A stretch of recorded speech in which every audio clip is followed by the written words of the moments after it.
All right, all praises be to the Barak of Abraham, Isaac, and Jacob. The sound should be working right now. It's like Israel for the audio issues that we was having. Everything should be up and working. Yeah, that's good. Good. All right, God, all praises to the Most High God. So the audio should be working now. So like we said, we're going to go right into today's class. We're going to be going to Exodus chapter 10 and 1 to Exodus chapter 13 and verse 16. But before we go into it, I was discussing that we had like a very controversial video that was uploaded on our YouTube channel, right? Where we had Captain Shammwaahla put his spiritual fist down a Christian's mouth with the word of the Most High God. And a lot of people was upset. You know, a lot of people was upset saying many things, talking about salvation is open to all nations. Many people were saying how the Gentiles Paul was addressing was who? A lot of times they say that they're heathens. But before we go right into the Torah Portion, we're going to go through the scriptures a little bit. Let's get down Colossians 3:17. So open up Colossians 3 and 17 real fast. Giving all power and authority to the Most High God, the power of Abraham, Isaac, and Jacob. The book of Colossians chapter 3 and verse 17. And whatsoever you do in word or deed, do all in the name of the Idol One, Hamashiach yahawashi, give it thanks to Yahawah and the Abba by him. All right, so everything. The reason why we always open up with this scripture in this school is because we're always mindful to remember that we got to give all glory, all authority to the power of Abraham, Isaac, and Jacob, man. You got to remember that, man. And you show your respect and you know, giving that authority to the Most High God by letting the Most High be that authority in your life. Applying his law, statute, commandments that you're finding in the Torah. Right? You reverence and you show Yahawah honor by following after his footsteps. Because he's the greatest example the Most High gave us. His blood didn't have to be shed, but it was necessary for you to know that you can keep the law. That it's possible to keep 100% of it, man, to the utmost degree of the Most High standard. So because he was able to do it, because his blood was shed for you, now you got to live up to that standard. So let's go right into it. Let's get Ephesians 4 and 3. Ephesians 4 and 3. Because a lot of people was upset. Anybody was able to go look at some of those comments that was in that video? What some of the comments were saying?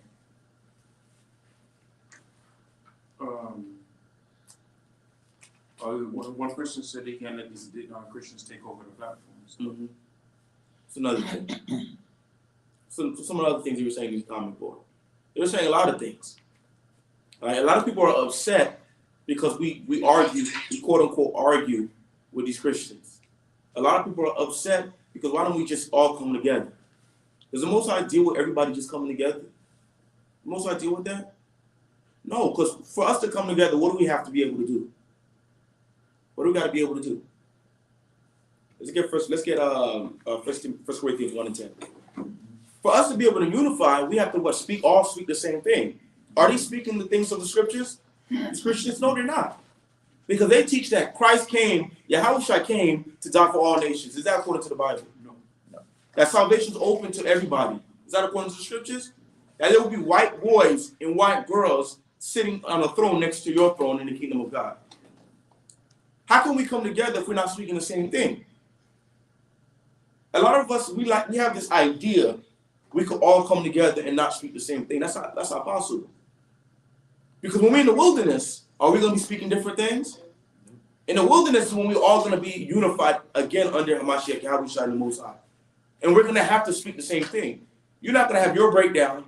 I have my breakdown. Christ will come for everybody. Christ don't come for everybody. Christ came for half of the people and then the other half of the people. We're all going to have to be under one sound doctrine, under the Most High God. That's what it comes down to. Even in this word, right? Can we really unify with somebody who believes you can rape children and you have a daughter? Why? Because that's contrary to your beliefs. Right. Are you going to have a grown man rape your daughter? No. But what if this person teaches it? Can you really unify with that person? No. What if this person believes you don't got to keep the law? But you believe you have to keep the law. Can you trust that person? So how can you unify with them? How can we unify? We can't unify. There's no talking. We got to come to the table and we got to come to one agreement. Let's read that first. The book of 1 Corinthians chapter 1 and verse 10. Go ahead. Now I beseech you, brethren, Uh-huh. by the name of item 1, Hamashiach yahawashi, Go ahead. that ye all speak the same thing. What did he say? That ye all speak the same thing. That we all speak the same thing. What does it mean to speak the same thing? What is he telling us? To speak the same thing. It's not saying that if I say red, you say red, and now we on one accord. What does it mean to speak the same thing? Believe the same thing. Believe the same thing. Because if you believe that the law is not done away with, I believe the law is not done away with, guess what? We're in the same accord. Okay, I can't steal your stuff, you can't steal my stuff. I can't look at your wife funny, you can't look at my wife funny. I can't hit you in your mouth, you can't hit me in the mouth. We're speaking the same thing, we're moving the same way. Right? Go ahead. But that ye be perfectly joined. We have to be what? Oh, Salakia. And that there be no divisions among you. That we got to be perfectly joined and that there be no divisions amongst us. But to be perfectly joined, for there not to be divisions, what first has to be? What do we first have to have? We all have to speak the same thing. We all have to speak the same thing. And that, even in this truth, it's like that. Let alone the Christians, they don't believe in anything. The God that they believe in, he dead. What white hippie's gonna come and save so-called blacks and Hispanics and Native Americans? What white hippie gonna be, what's up, dude? I come to save you, my peoples. God so loved the world, dude. What white boy's gonna come from the heavens to come and redeem us? That's a fairy tale. That's a fairy tale. You might as well believe in Shrek is gonna come and save you, if that's the case. But the most important thing, we gotta speak the same thing. Speak the same thing, right? And like I gotta stress this again. This is even for people in the word too, Karen. Because if Yahawashi says this, right, you're saying another thing, right? I go with what Yahawashi say. You going with the hood saying. We're not speaking the same thing. How can we unify? Right. There's no unity. There's always going to be conflict and division. We're always going to come across that same bump. So let's move on to the next one. Let's get Ephesians 4. And that's the spirit of the Most High God. Speaking the same thing, being on one accord. That's the spirit of the Most High God. Because what the Most High God is only one way to do something. There's only one God. How many God is there? One. One. How many Savior is there? One. How many gospel is there? One. How many faith is there? One. How many chosen people is there? One. Why is that? Everything with the Most High is one. We make it 2 or 3. We make it 4. We make it 5. But the Most High is only one. Go ahead and get that Ephesians 4 and 4. The book of Ephesians, chapter 4, verse 4. There is one body. There's what? One body. There's only one body. One chosen people. Go ahead. And one spirit. And one what? And one spirit. And one who? And one spirit. What's the spirit of the Most High? See how many people, how many quick precept holders we got. If anybody in our live stream, you can answer the question too. So there's one spirit. What's the spirit? What's the spirit? There's one body, one spirit. What's the spirit? Let's get John 6:63. Let's get the precept. John 6:63. We're gonna understand when we have the same common beliefs. Listen, we're gonna be like this, clockwork, because your household is teaching the same thing my household teaching.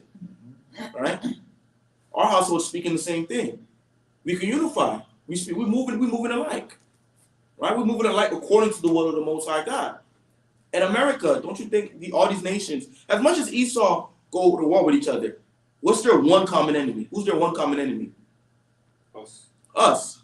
Don't you see how quick they can unify? Right. Right? We can't unify because you don't have to keep the law. Right? You believe Christ came for everybody and etc. The gospel is for all nations. We can't unify like that. Let alone we can't unify with these religious organizations. Well, if we go amongst them, we're here to teach them. We're not here to be taught. What can they teach us? Same thing I was telling my woman this not too long ago. Right? I don't listen to these homosexuals that be on these red pill talk on YouTube and etc. Because are they supposed to teach us or are we supposed to teach them? Yeah. What the hell can they teach us about the Most High? How to live on the earth? What can these YouTube stars teach us? Nothing. They can entertain us, but what can they really teach us? What can they lead us to do? Nothing. It's us to lead them. They can't lead us. Let them lead. We're going to be all homosexuals in suits. We're going to be in more disarray. The Most High gave us the spirit to lead them. They got to speak what we speaking. Right. Go ahead. The book of St. John, chapter 6, and verse 63. Go ahead. It is the spirit that quickeneth. It is the spirit that brings to life. When the scriptures say quickeneth, it talks about coming to life, not make you run a four flat like Usain Bolt. Go ahead. The flesh Mm-hmm. profiteth The nothing. flesh profited nothing. Go ahead. The words that I speak unto you, The words that I speak unto you are what? they are spirit. They are what? They are They spirit. are who? They are The spirit. words of the Most High. They are spirit and what? And they are life. So there's only one. One body, one spirit. Let's go right back to where we had in Ephesians. The book of Ephesians chapter 4 and verse 4. Uh-huh. There is one body One body, and one spirit, one spirit. even as ye are called, Uh-huh. and one hope Uh-huh. of your calling. Uh-huh. One Lord, What did he say? one Lord. Now, how many Yahawahs is there? How many Yahawahs is there? There's only one. There's not the Yahawah that forgive you for purposely breaking his commandments and hate, throwing them hate. And then I believe there's one that just judges it. There's only one character with them for the Most High. It's in the scriptures. It talks about the Most High's personality and character. There's not two different gods. Mm-hmm. You have some people that say, oh, you know, you could break the Sabbath. The Most High will understand. Where in the Bible does it say that? Jonah tells you who understands that the Most High will repent from his anger. Where is that in the Bible? People try to create their own Yahawah. Right. You don't create your own Yahawah, right? Your own yahawashi. Mm-hmm. The scriptures have it right here, how they operate, how they Right. move. This is why I was telling you guys when we was going over the name. There's nobody named Yah. The scriptures doesn't say Yah, it says Yahawah. Because either there's Yah or there's Yahawah. You got to be one or the other. Go ahead. One Lord, Go ahead. one faith, Go ahead. one baptism, One faith, one baptism. Go ahead. one Yahawah, One who? one One Yahawah, Yahawah. Go ahead. and Father of all, Uh-huh. who is above all and through all and in So you when we all. see that the Most High is listing these things, and it's very important because I hope these Christians are watching. This is why we can't go on one accord with you. We have to sit down. You have to understand that you don't understand the Bible. You must be taught the Bible again. Out of love and humility. Because at the end of the day, we don't hate these Christians. We don't hate our brothers in these religions. We love them. Because we love them, we want them to come back to the Most High God at the end of the day. We want them to receive the kingdom of heaven. We want them to taste the wine in the land of Israel with us. Lord willing, we make it. We want that. We desire that. And because we desire it so much, we're not going to be sitting in a room and you believe you can eat pork in my face, and I believe that you cannot eat pork. Right. That's how much we love you. And that goes for even with people in the truth as well. So let me get Ephesians 4:16. But notice that what the Most High say, there's one what? Everything he listed is how many of it is there? One. It's only one. There's not 2, 3, 4, 5 different ways. It's only one. Go ahead and get Ephesians 4:16. The book of Ephesians, chapter 4 and verse 16. Go ahead. From whom the whole body fitly joined together. Because if we want this, if we want to be on one accord, especially with these other, we got to be fitly joined together, speaking the same thing, having the same moral conduct, the same laws, the same power, the same Messiah, the same King, ruling ourselves and ruling our nation in one fashion. That's the only way. Because imagine, you can give an example. Mm-hmm. Imagine Captain Shamawaahla, me and Shamawaahla is on a team, right? We're on a team trying to get to the destination. He wants to go that way. I want to go this way. Mm-hmm. What's going to happen? You're not going to function as a team. We're not going to function as a team. Mm-hmm. Now imagine me and Captain Shamawaahla is over 100 people, right? They're looking for us for guidance, wisdom, knowledge, understanding. He wants to go this way. I want to go that way. What's going to happen? Disorder. And what's going to happen to the body? It's going to trickle down, that same disorder and disagreement. Right. This disagreement. Imagine if Captain Shamawaahla, you know what? I let brothers slide for all with their wickedness and madness. I believe we should judge it according to the scriptures and not be slack on it. Both of our ideals and ideologies is two different things. Mm-hmm. What's going to happen with the body? The same thing. There's going to be in disarray. There's going to be confusion. So for us to be unified, for the body to be able to receive the benefits, what has to happen? Yeah, you both have to agree. We have to be speaking the what? Same thing. We have to speak the same thing. That's why it's so important to speak the same thing. Same thing, same thing, same thing. It's very important. Let's go ahead and get it. Go ahead and read Ephesians 4:16. Ephesians chapter 4 and verse 16. Go ahead. From whom the whole body fitly joined together Fitly joined together. and compacted Uh-huh. by that which every joint Mhm. supplieth, according to the effectual working in the measure of every part. But that's how it's supposed to be. As a nation of people, we're supposed to be like this. Lego pieces. We can't have Right. Torah and Christianity all in the same nation. You got a sect of Muslim Israelites, a sect of Christian Israelites, a sect of what's some other Israelites who believe in Kwanzaa, and etc. All in the same nation. Rastafari, Revelation 5:5. Right, Rastafari.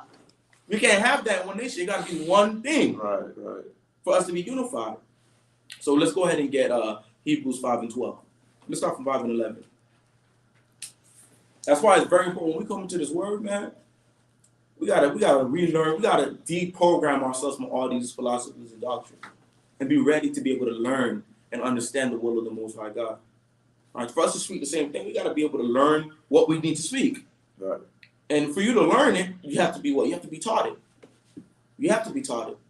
A lot of our people depend on these Christian pastors who don't understand the Bible.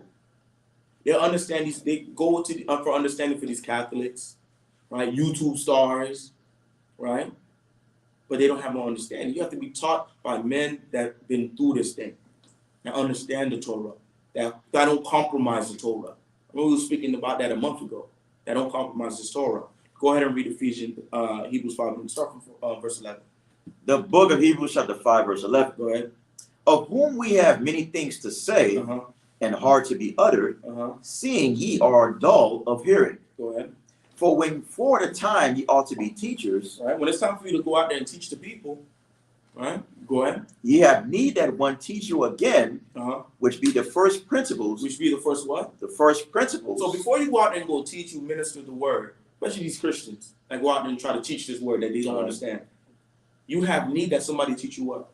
The first principles. The first principles of what? Of the oracles of God. The first principles of the oracle of God. What is the first principles of the oracles of God?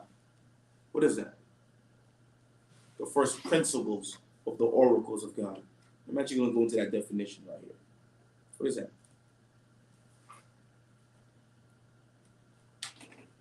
It says before you go out and teach, you got to understand.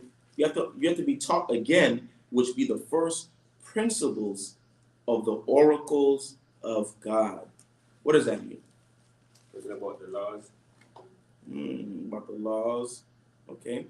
First, you have to love the Most High first. Okay. So what we're going to do is we're going to get the definition right here. All right, we're going to get the definition right here. We're going to go into the. Everybody should be able to see my screen right here. Right. So when we go into the Greek for that word oracle, it's logion. This is the definition for it. Everybody should see my screen. A brief utterance, a divine oracle, doubtless because oracles were generally brief. In the New Testament, the words or utterance of God, of the contents of the Mosaic law. So it's the word of the Most High and the things written in the Torah. Right? Before you have to go out and teach the people, especially these Christians, you have to understand the Torah. You have to understand how you're supposed to be as a person.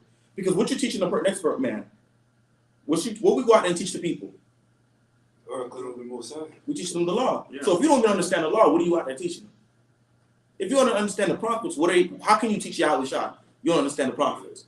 You don't understand the law. If you're going to even go dive into Paul's and a lot of his wisdom and a lot of the things that he based off the things that he understood from the law, you have to understand the law. You have to understand the prophets. You have to understand Yahawah.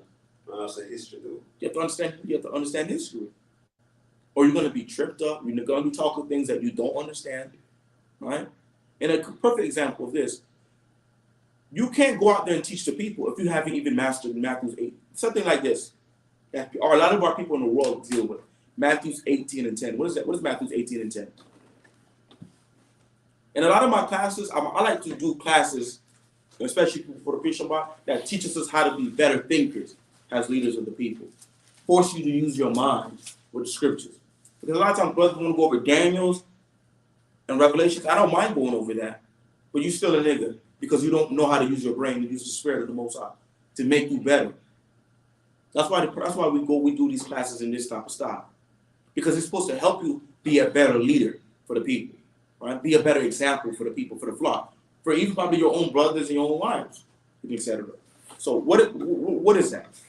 Matthew 18 and 10? Yeah, what does Matthew 18 and 10 say? Well, it's talking about Are people that believe in the Mashiach Yahawashi the sheep? Well, it's like in Matthew 18:15. If you have an ahtha, Oh, it's 15. It's 15. go on. What does Matthew 18:15 say? Oh, if you have any issue or problem with your brothers, you have to go to speak to him. Right. So if you can't even master a simple concept like that, You say alone. huh? Speak to him alone. Right. Mm-hmm. If you can't even understand the concept of something small like that, what are you out there teaching the people? We gotta understand that. That's great. That's something big. Because a lot of our people is in jail because they can't master this. Mhm. A lot of our people murdered somebody, robbed somebody's house, committed adultery because they lacked a simple understanding like that. Something simple. If you can't master something simple like that, what are you going out there? What right do you have to go out there and teach the people? You have no right to go out there and teach the people. You need to be in class with notes and a pen and notepad, because you have to learn these things. These are basic things. Let's go right back to Hebrews 5 and 12 real quick. The book of Hebrews chapter 5 and verse 12. Go ahead. For the time ye ought to be teachers, And it's time for you to be a teacher. Go ahead. ye have need that one teach you again, One teach you again. Go ahead. which be the first Would principles be the basics, the 101s of what? of the oracles of God, Of the oracles of the Most High. Go ahead. and are become such as have need of milk, Need of what? need of milk, Need of who? need of Need milk, of milk. Go ahead. and not of strong meat. So let's stop that. Let's get 1 Peter 2 and 2. What is this meat? What is this? What is the milk? What is this meat it's talking about? We know it's not talking about eggnog or low fat or almond milk, oats milk, and steak and salmon. What is it talking about? This milk, this meat. Before you go out there and go teach the meat, you have to learn what? The milk. Mhm. You have to understand the milk. Go ahead. The book of 1 Peter chapter 2 and verse 2. Uh-huh. As newborn babes Go ahead. desire the sincere milk, You have to desire the what? sincere milk, You have to desire the sincere milk. What's the sincere milk? When we came into the truth, what was the sincere milk we was on? Commandments. Hmm? Commandments. And what are some of the commandments? You can't hate your brother. Right, you can't have no hatred towards your brother. What else? Can't commit adultery. You can't commit adultery. Can't steal. Mm-hmm. They keep the Sabbath day, the dietary laws, Mm-hmm. and the ceremony. Okay, what are some of the things? For example, we know in the truth we're not eating. Nobody, I like to believe, no brother is out here eating pork. What are some of the basic commandments that we see people in the truth fail to do? Because these basic commandments our people fail to do. One of the things that our people fail to do is the Sabbath begins when? Friday sundown. Friday sundown. Why does everybody show up before the Most High at the closing of the Sabbath? It's like the party starts at 9 o'clock, right? And it ends at 1 a.m. You showing up at 12:50 a.m. right before the party ends. And the party starts at 9 p.m. So what are some of the basic commandments we fail as a people to do in the truth? What are some of the basic ones? Discipline. Like, we like discipline. What do you mean discipline? How do we like discipline? For instance, like, I just said, like, the time they're supposed to start the Sabbath, they started late, so they're arriving late. Mm-hmm. Yeah, so you have to have discipline in order Right. to be on time. Right. Okay. What else? Would you like anything to say? I would say more than anything, patience. Patience. Okay. Yeah. One of the ones I would say, personally, in my 8 years in the truth, is Leviticus 5 and 1. A lot of times our people in the truth, we get into these revelations and these discussions, dark sayings, we'll see something is wrong and we just brush it over, right? Until it becomes something too great to be able to quench it. And that's something that's in Leviticus 5 and 1, a basic law right there. Until you go back and you understand these things and learn these things, you can't really go out there and teach the people. And I'm saying it's not for people in the truth. That's what's wrong with Christianity. They don't understand the commandments of the Most High God. This is why they get tripped up. This is why they're caught in so many scandals. This is why they're locked up. A lot of Christians are locked up. Yeah. Third, fourth generation Christians. Mm-hmm. This is why there's so much trouble in their house, in their religion, in what they believe in. Because they didn't take the time to go back and learn these things and not pervert the laws of the Most High. Don't compromise the will of the Most High. And a lot of us in the Word, we do that. So when we do that, what do we expect? What type of results do we expect? We should expect the same results that they have. because we do the same thing. A lot of us do the same thing. So let's get 2 Peter 3:16. Let's go right into the main topic. Why we wanted to go, why we was going to go to Paul in the first place. 2 Peter 3:16. All right. So Captain Taz, you're the one that was beating up that Christian in that video. So what are some of the talking points he had brought out? What's up with the overall things that he was saying? Israel is done away with. They're not the chosen people. Revelation 7 and 9. That's not talking about physical Israel. That's talking about spiritual Israel. He doesn't have to keep God's laws. He's circumcised. He's a Jew circumcised by the heart. And then he pulls something, he was trying to get something in Galatians. Right, because one of the points I seen that he was trying to, a lot of these Christians that he do say, and one of the ones I was dealing on the phone, and probably he's the same guy anyways, because they sound the same, was the Israelites rejected Hamashiach, Yahawashi. That's the fourth one. That was one of the things, right? The Israelites rejected Hamashiach, Yahawashi. This is what opened the door for the He said we rejected Yahawashi, we killed him. That's the that's why I brought it. I remember when I was teaching, I said, what about Isaiah 53? You remember, Cap? Yeah, and a great point that he made too. For instance, like in the book of Acts, like when Christ died, it was like Passover, where they said the Israelites gathered together. And it's like 50 days after Christ died. So everybody that believed in Christ when they were gathering for the feast Pentecost. Right. Yeah. Right. So they have all these ideas. So we're going to go through the scriptures. We're going to go through some light scriptures and we're going to go right into the portion. Let's get 2 Peter 3:16 first. The book of 2 Peter, chapter 3, and verse 16. As also in all his epistles. In all his epistles. Who's the his? It's Paul. Yeah. Right, in all his letters. Go ahead. Speaking in them of these things. Speaking of them of these things, go ahead. And which are something hard to be understood. They're hard to be understood. Why is it hard? I see like a lot of brothers, even the brothers in the truth. I don't know, they need to go to FCAT for the Bible, right? Misinterpret Paul's letters and don't understand the spirit behind Paul's letters. Go ahead. Which they that are unlearned. Which they that are what? Unlearned. Who? Unlearned. Now that doesn't mean somebody's uneducated because they don't understand Paul letters. That doesn't mean they don't know their ABCs. That doesn't mean they don't know how to like take care of them. So that doesn't mean that. That just means that they don't understand the things that he's written. They're unlearned in what? And unstable. And unstable in what? Remember, the scripture says you have to understand the first oracles and the principles of God. What's the oracles of the Lord? We just went over. What's the oracles of the Most High? Commandments. It's the commandments. It's the Torah. It's the prophets. It's the Mashiach. That's what Paul was talking about, majority of his letters. Things that he understood from what? The law, the prophets, and Yahawashi. So if you don't understand these three things, you're going to misinterpret, you're going to twist, and not understand what Paul is talking about. You're going to be somebody that says, this is a law that Paul is, and that's not even a law. Because you forgot Deuteronomy 4 and 6 say nobody can add to the law. Right. Only Yahawashi could because of Deuteronomy 18 and 18. You forget that because you don't understand the Torah. That's why you make that mistake. So go ahead. And unstable rest. And unstable what? Unstable rest. Go ahead. As they do also the other scriptures. And all do with the what? They do also the other scriptures. So if they're messing up at Paul, most likely they're gonna mess up with the prophets, the Torah. They're not gonna understand nothing in it. That's why it's very important you learn the foundation. You learn that sincere milk. This is where Christians mess up at. They don't understand the Torah because they don't believe you have to keep the law.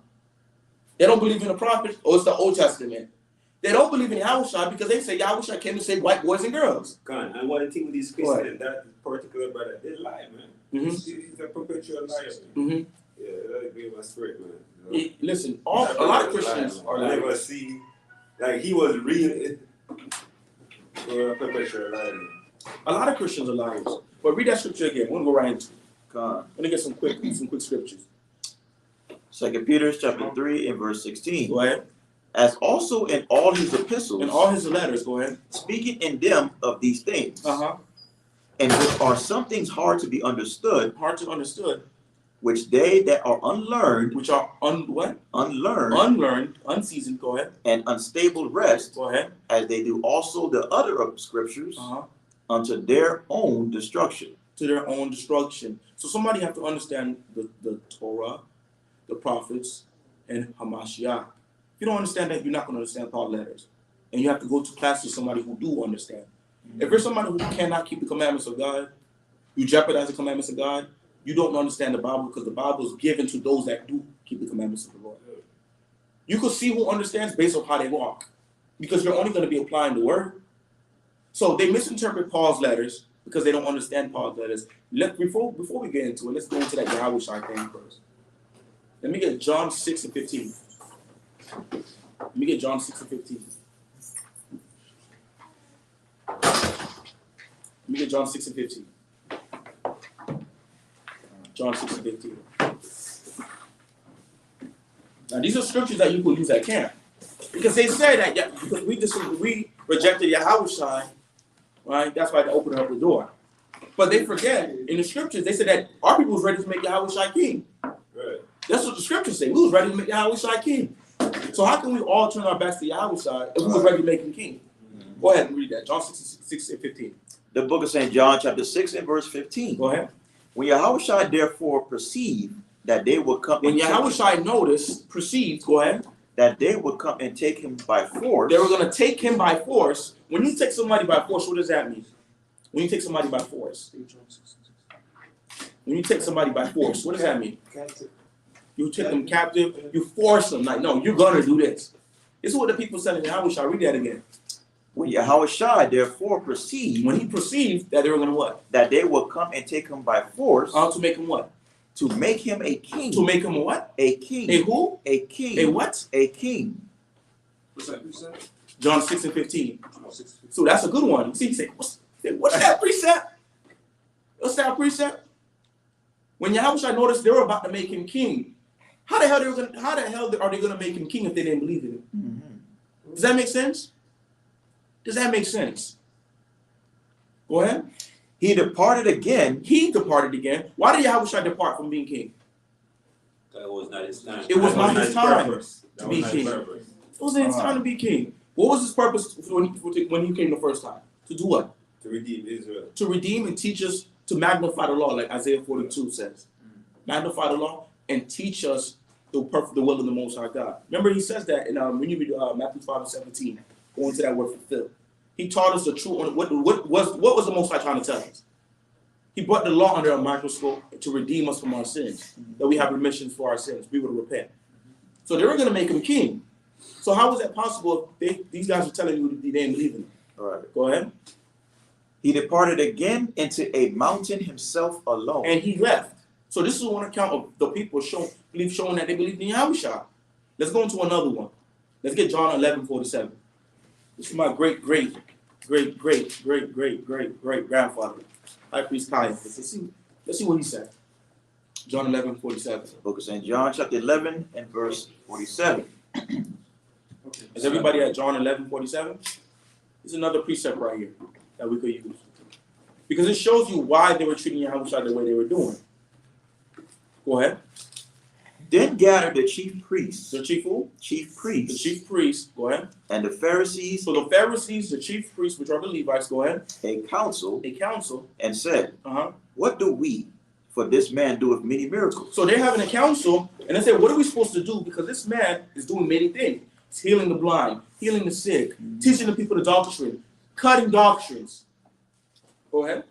If we let him thus alone, Uh-huh. all men will believe on him.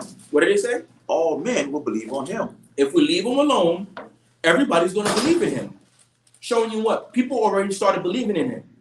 That's one point already. Go ahead. And the Romans shall come and take away both our place and nation. Go ahead.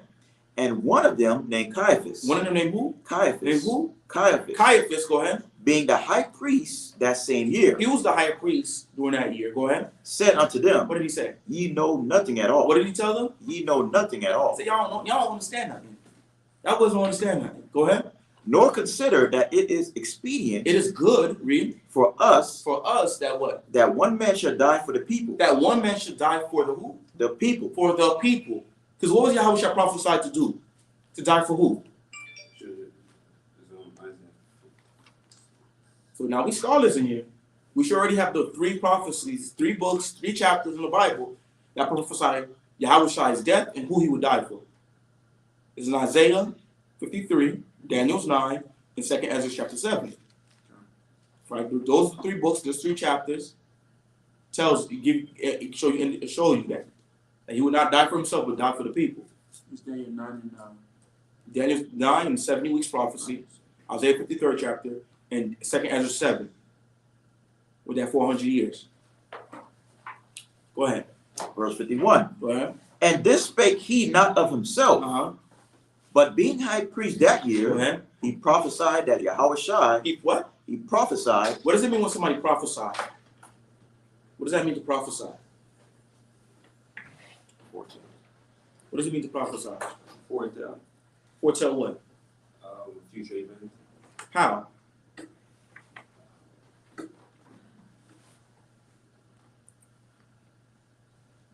Let's get Ezekiel 27 real quick. Let me come right back to this. Ezekiel 27.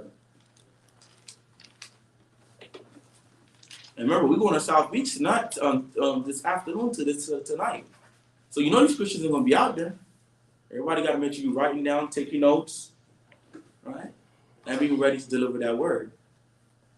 The book of Ezekiel, chapter 2 and verse 7. Go ahead. And thou shalt speak my words. This is how you prophesy. We prophesy when we go to the highways and byways by what? Speaking whose words? Go ahead. My words unto them. We go out and speak the Most High's words unto the people. When the prophets go out, what do they teach? They teach the people the words of the Most High. When you prophesy what? The words of the Most High. So Caiaphas is telling them the words of the Most High God. Go back to where you were at in John 11. The book of St. John, chapter 11, and verse 51. Go ahead. And this spake he not of himself, but being high priest that year, Go ahead. he prophesied that Yahawah should die for that nation. He should die for who? That nation. For what? Which nation? Which nation would he die for? The children of Israel. Because it's written already in the prophets that he would die for who? Right? For the Israelites. So this shows you what? The chief priests and the Pharisees and the high priests understood what? Prophecy. They understood prophecy and that Yahawah would have to die for who? For the children of Israel. This is what's being understood right here. Go ahead. And not for that nation only. And not only for that nation only, but what? But that also he should gather together. He should what? Gather together. He should who? Gather together. He should gather together what? And one, the children of God. The children of God. Go ahead. That were scattered abroad. That were scattered abroad. That's the key part. Not only for the ones here, but the ones that scattered abroad. How do we know it's the ones that scattered abroad too? It's only talking about the Israelites right here. Because all of this is for Israel. They misinterpret the scriptures. They don't understand the Bible. This is why I said we gotta make sure we go through this word. We gotta understand it and be able to teach the people. So how do we know it? Let's get John 7:35 real quick. Let's get John 7:35 real quick.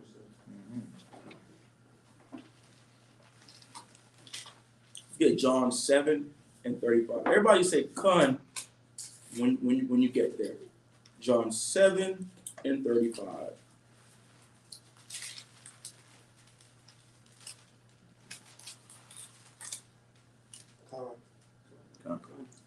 The book of St. John, chapter 7, and verse 35. Go ahead.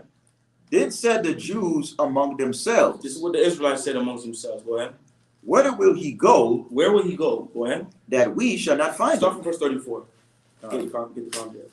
Verse 34. Go ahead. Ye shall seek me, Uh-huh. and shall not find me. Go ahead. And where I am, thither ye cannot come. So y'all was trying to say, listen, where I'm about to go, y'all wasn't even gonna be able to go. You're not gonna be able to slide where I'm about to go. Go ahead.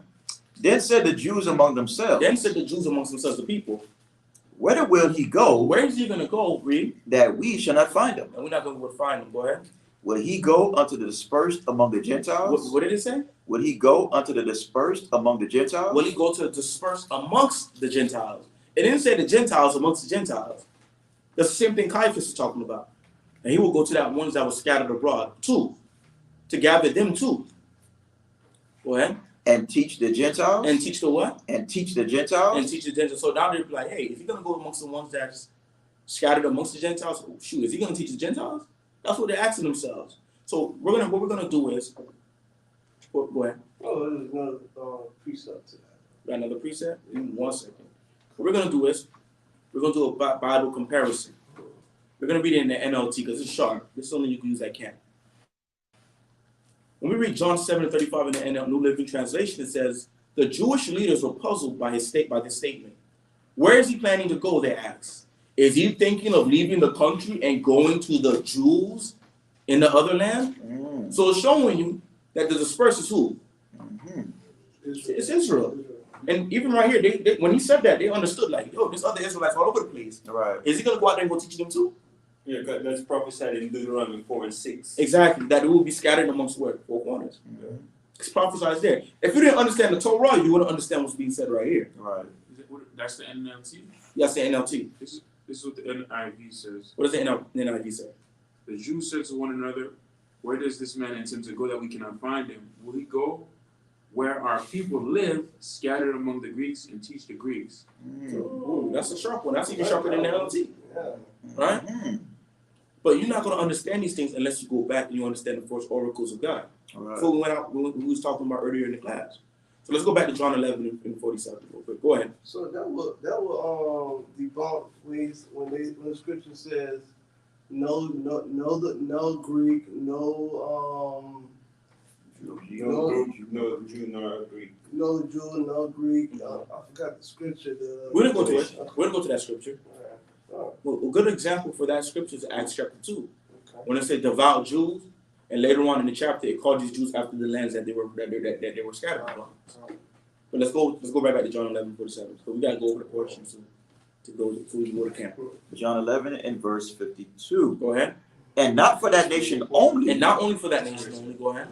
but that also he should gather together in one the children of God that were scattered abroad. That the children of the Most High that were scattered abroad, which are the Israelites, right, McCray? Right, go ahead. Then from that day forth, And from that day after this council, what happened? they took counsel They did together. what? Took counsel Go together ahead. for to put him to death. To put him to death. Why were they going to put him to death?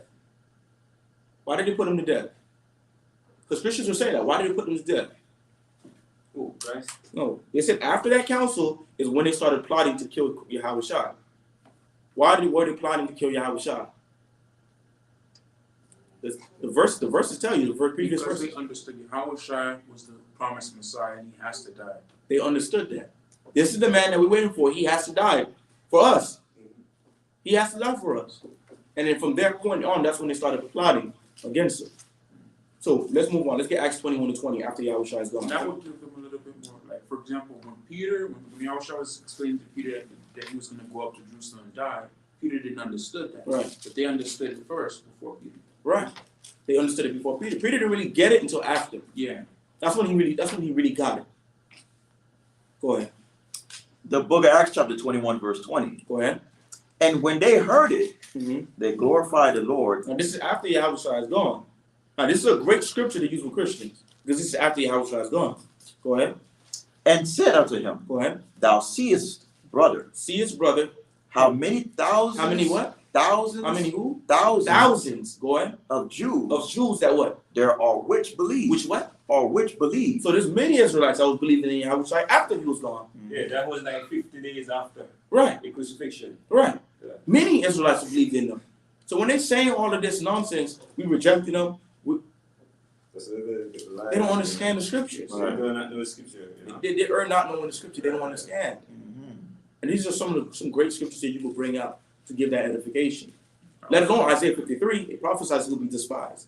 Go ahead. I have a precept on John 7:35 where it says Greeks, John 12:20, where it says there were certain Greeks among them that came up to worship at the feast, coming to serve in Jerusalem. Right. So I'm not actual Greeks, these are Israelites. Right, because they can't come to the feast. Go ahead. No, the same translation, English 12:20. So let's continue moving on. Let's get Acts 26:19 real quick. We get Acts 26:9 Salaki.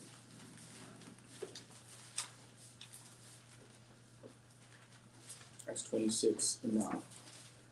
The book of Acts, chapter 26 and verse 9. Go ahead. I verily thought. So stop. So this is in Acts chapter 26:9. This is when Paul's commissioned, right, by Yahawah to go do the work. Now, what are some of the misconceptions that we hear? by him being commissioned. Because remember, you have to understand what they teach. Before a doctor is able to heal you, he has to understand the disease and plague. Before you heal them from this plague called Christianity, you have to understand Christianity. Right? You have to understand it. So what's their understanding of Paul being commissioned? He's being commissioned to the Gentiles. To the Gentiles, right? To the heathens. So we're going to go through when he's being commissioned. Let's see. Go ahead. Acts 26 and verse 9. Go ahead. I verily thought with myself that I ought to do many things contrary to the name of Yahawashi of Nazareth. Go ahead. Which thing I also did in Jerusalem. And many of the saints did I shut up in prison. So this is when Paul was locking up our people, and persecuting the Israelites that believe. All right, go ahead. Having received authority from the chief priests. And when they were put to death, I gave my voice against them. And I punished them oft in every synagogue and compelled them to blaspheme.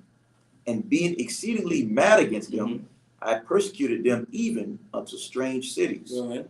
Whereupon, as I went to Damascus with authority and commission from the chief priests, at midday, O king, I saw in the way a light from heaven above the brightness of the sun, shining round about me and them which journeyed with me. So Paul's on his journey, and he noticed like a bright, shining light engulfing him. Go ahead. And when we were all fallen to the earth, when he fell down from his horse, go ahead. I heard a voice speaking unto me, go ahead, and saying in the Hebrew tongue, go ahead. Saul, Saul, why persecutest thou me?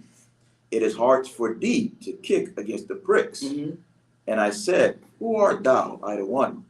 And he said, I am Yahawashi, whom thou persecutest. But arise and stand upon thy feet, for I have appeared unto thee for this purpose, to make thee a minister and a witness both of these things. So this is when he's being commissioned to be a witness and a minister. Go ahead. Not a prophet, or not a major prophet, not Moses. He's not Yahawashi. Servant and a witness. A minister is just a servant. Go ahead. Of these things which thou hast seen, and of those things in the which I will appear unto thee, go ahead, delivering thee from the people and from the Gentiles, unto whom now I send thee. So now this is where he's commissioned to go to the quote unquote Gentiles, right? To the quote unquote Gentiles. But we understand that the Christians, they don't really understand who Paul's going to. So we wouldn't go to it. One of the things I seen that in that video was that they were going to Romans, right? To say that they were speaking to ethnic Romans. I believe that's one of the things he said, right? You guys went to the ethnic Romans. So let's get Romans 1. Get Romans 1. Now, these are scriptures for you guys to use next time these guys want to get bold. All right? So like, yeah. And even the book of Acts and Romans, they don't, even though they have in this order, but when you go into the timeline, it's like, it's not in the same chronological order as in the Bible. Right. It's different parts. Right. First. Right. No, you're absolutely right. Let's get Romans 1 and 7.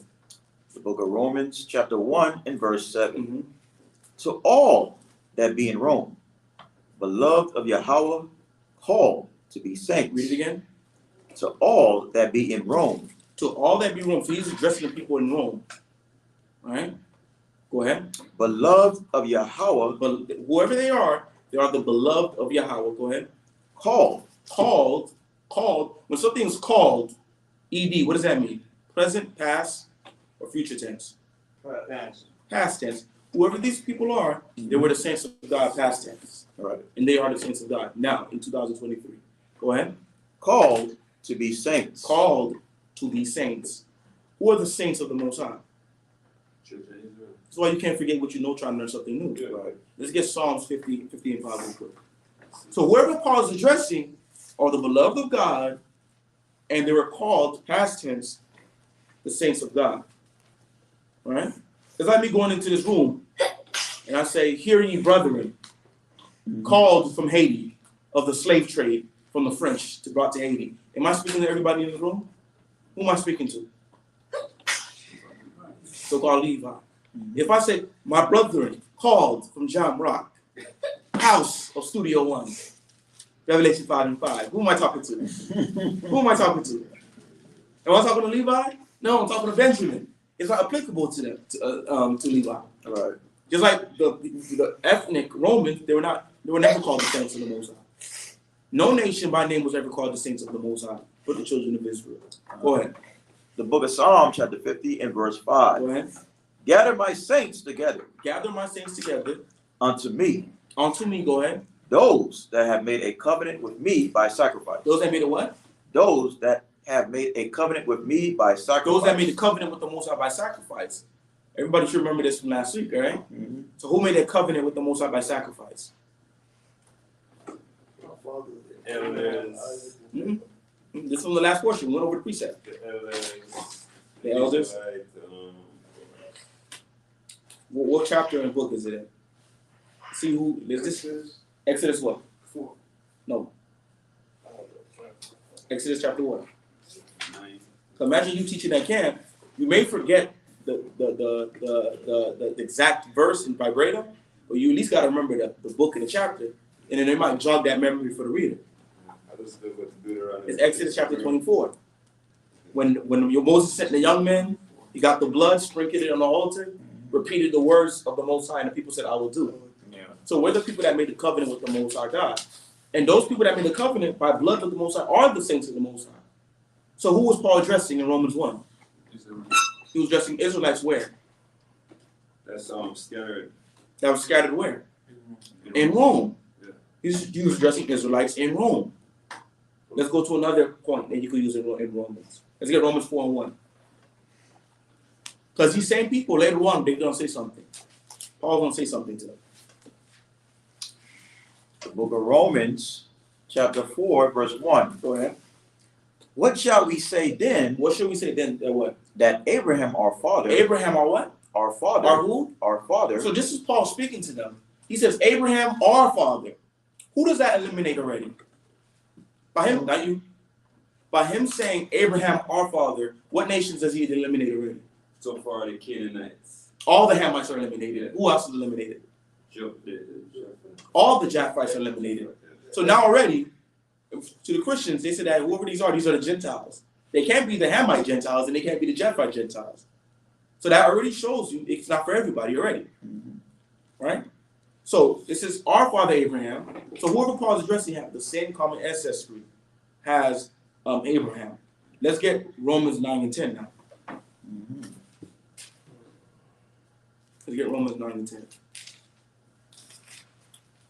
Book of Romans, chapter 9 and verse 10. Go ahead. And not only this, Not only this, go ahead. but when Rebekah also had conceived, And by Rebecca one, also had conceived, go ahead. even by our father Isaac, Even our what? our father Isaac, Not only do they have the same common ancestry with Abraham, but they have the same common ancestry with Isaac. Who does that eliminate already? Ishmael. It eliminates Ishmael. Who else?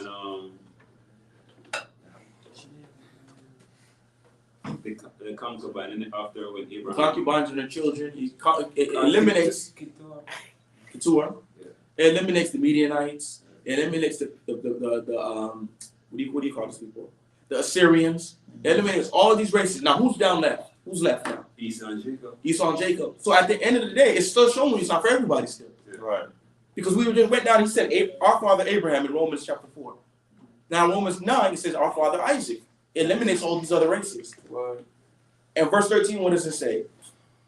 Jacob have I loved, and who? And then at that point, it cuts off Esau. So who's left? Israel. Israel. So who we got to be talking to? Israel. To the children of Israel. The children of Israel. So let's continue. Let's get Ephesians. Ephesians 1, first chapter.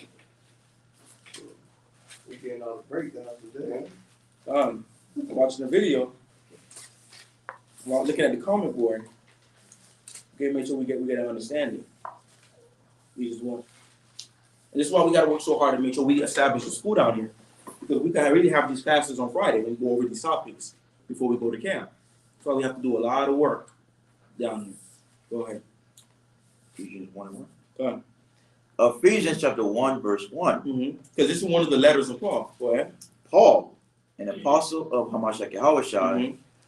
by the will of Yahawah, Go ahead. To the saints. To the who? To the saints. To the what? To the saints. To the saints that we were. Which are at Ephesus. So who's he addressing? Who's he addressing? Israel. Just Israel and Ephesus. He addressing Israel and Ephesus. Go ahead. And to the faithful in Hamashiach Yahawashi. So already in Ephesians, the book of Ephesians, who's he talking to? He's talking to the Israelites. Yeah, I want to add something to that. I had my notes right. It said, Ephesians was a part of the Greek Empire, which is modern day Turkey today. Right. Yeah. So it eliminates so-called white people that's over there. The children of Japheth that probably was over there in that area. Right? I believe they had a Hittite kingdom in that area too. So it eliminates the Hamites that was there. So it eliminates all these other races. And who's he still addressing? The Israelites. Everybody should know 1 Corinthians, the 10th chapter already. Our ancestors passed under the Red Sea. Let's go to Galatians now. Galatians 3:28. Don't worry, we're about to go right into the portion now.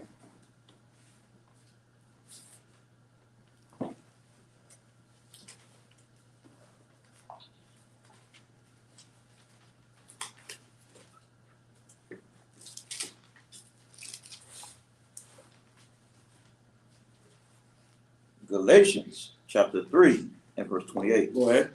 There is neither Jew Mm-hmm. nor Greek. Mm-hmm. There is neither bond nor free. Neither bond nor free. Go ahead. There is neither male nor Go female. ahead. For ye are all one in Hamashiach Yahawashi. Mm-hmm. Go ahead. We continue to read that one more time so I can interrupt. The book of Galatians chapter 3 and verse 28. Go ahead. There is neither Jew nor Greek. Neither Jew nor Greek. Go ahead. There is neither bond nor free. Go ahead. There is neither male nor female. Mm-hmm. For ye are all one in Hamashiach Yahawashi. For you are all one in the Mashiach Yahawah. What do the Christians say? So you see, it doesn't matter anymore, right? It doesn't matter. Ha-ha! Right. Jesus. Right? But when Paul was writing these things, was it divided in book, chapter, and verse? Nope. How was it written? Letters.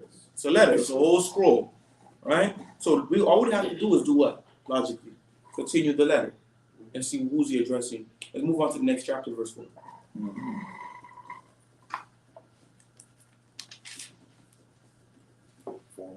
Go ahead. Galatians 4 verse 1. Go ahead. Now I say that the heir, as long as he is a child, differeth nothing from a servant, though he be the either one of all, but is under tutors and governors until the time appointed of the Father. Mhm.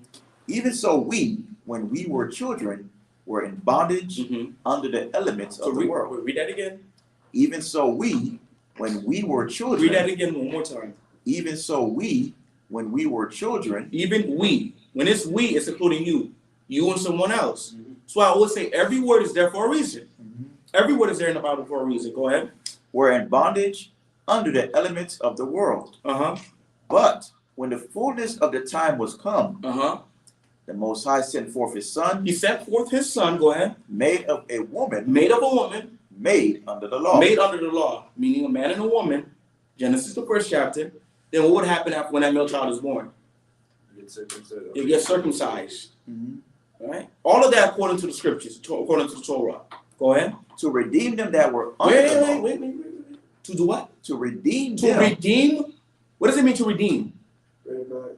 To bring back them that were what? Under the law. So who's Paul addressing? Imagine he is addressing the so-called white people in Galatia. Imagine that. Let's use that train of thought. But Paul said to redeem them that were what? Under the law. That were under the what? Under the law. So who was under the law?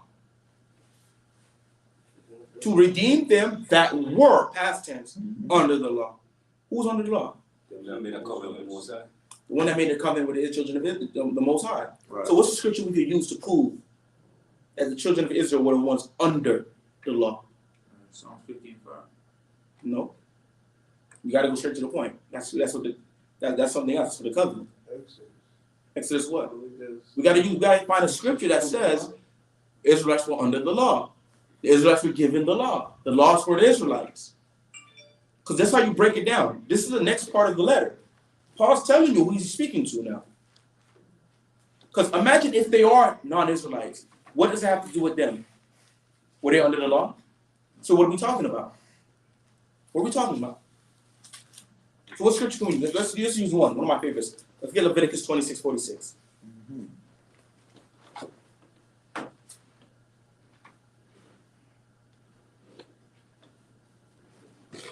The book of Leviticus, chapter 26, and verse 46.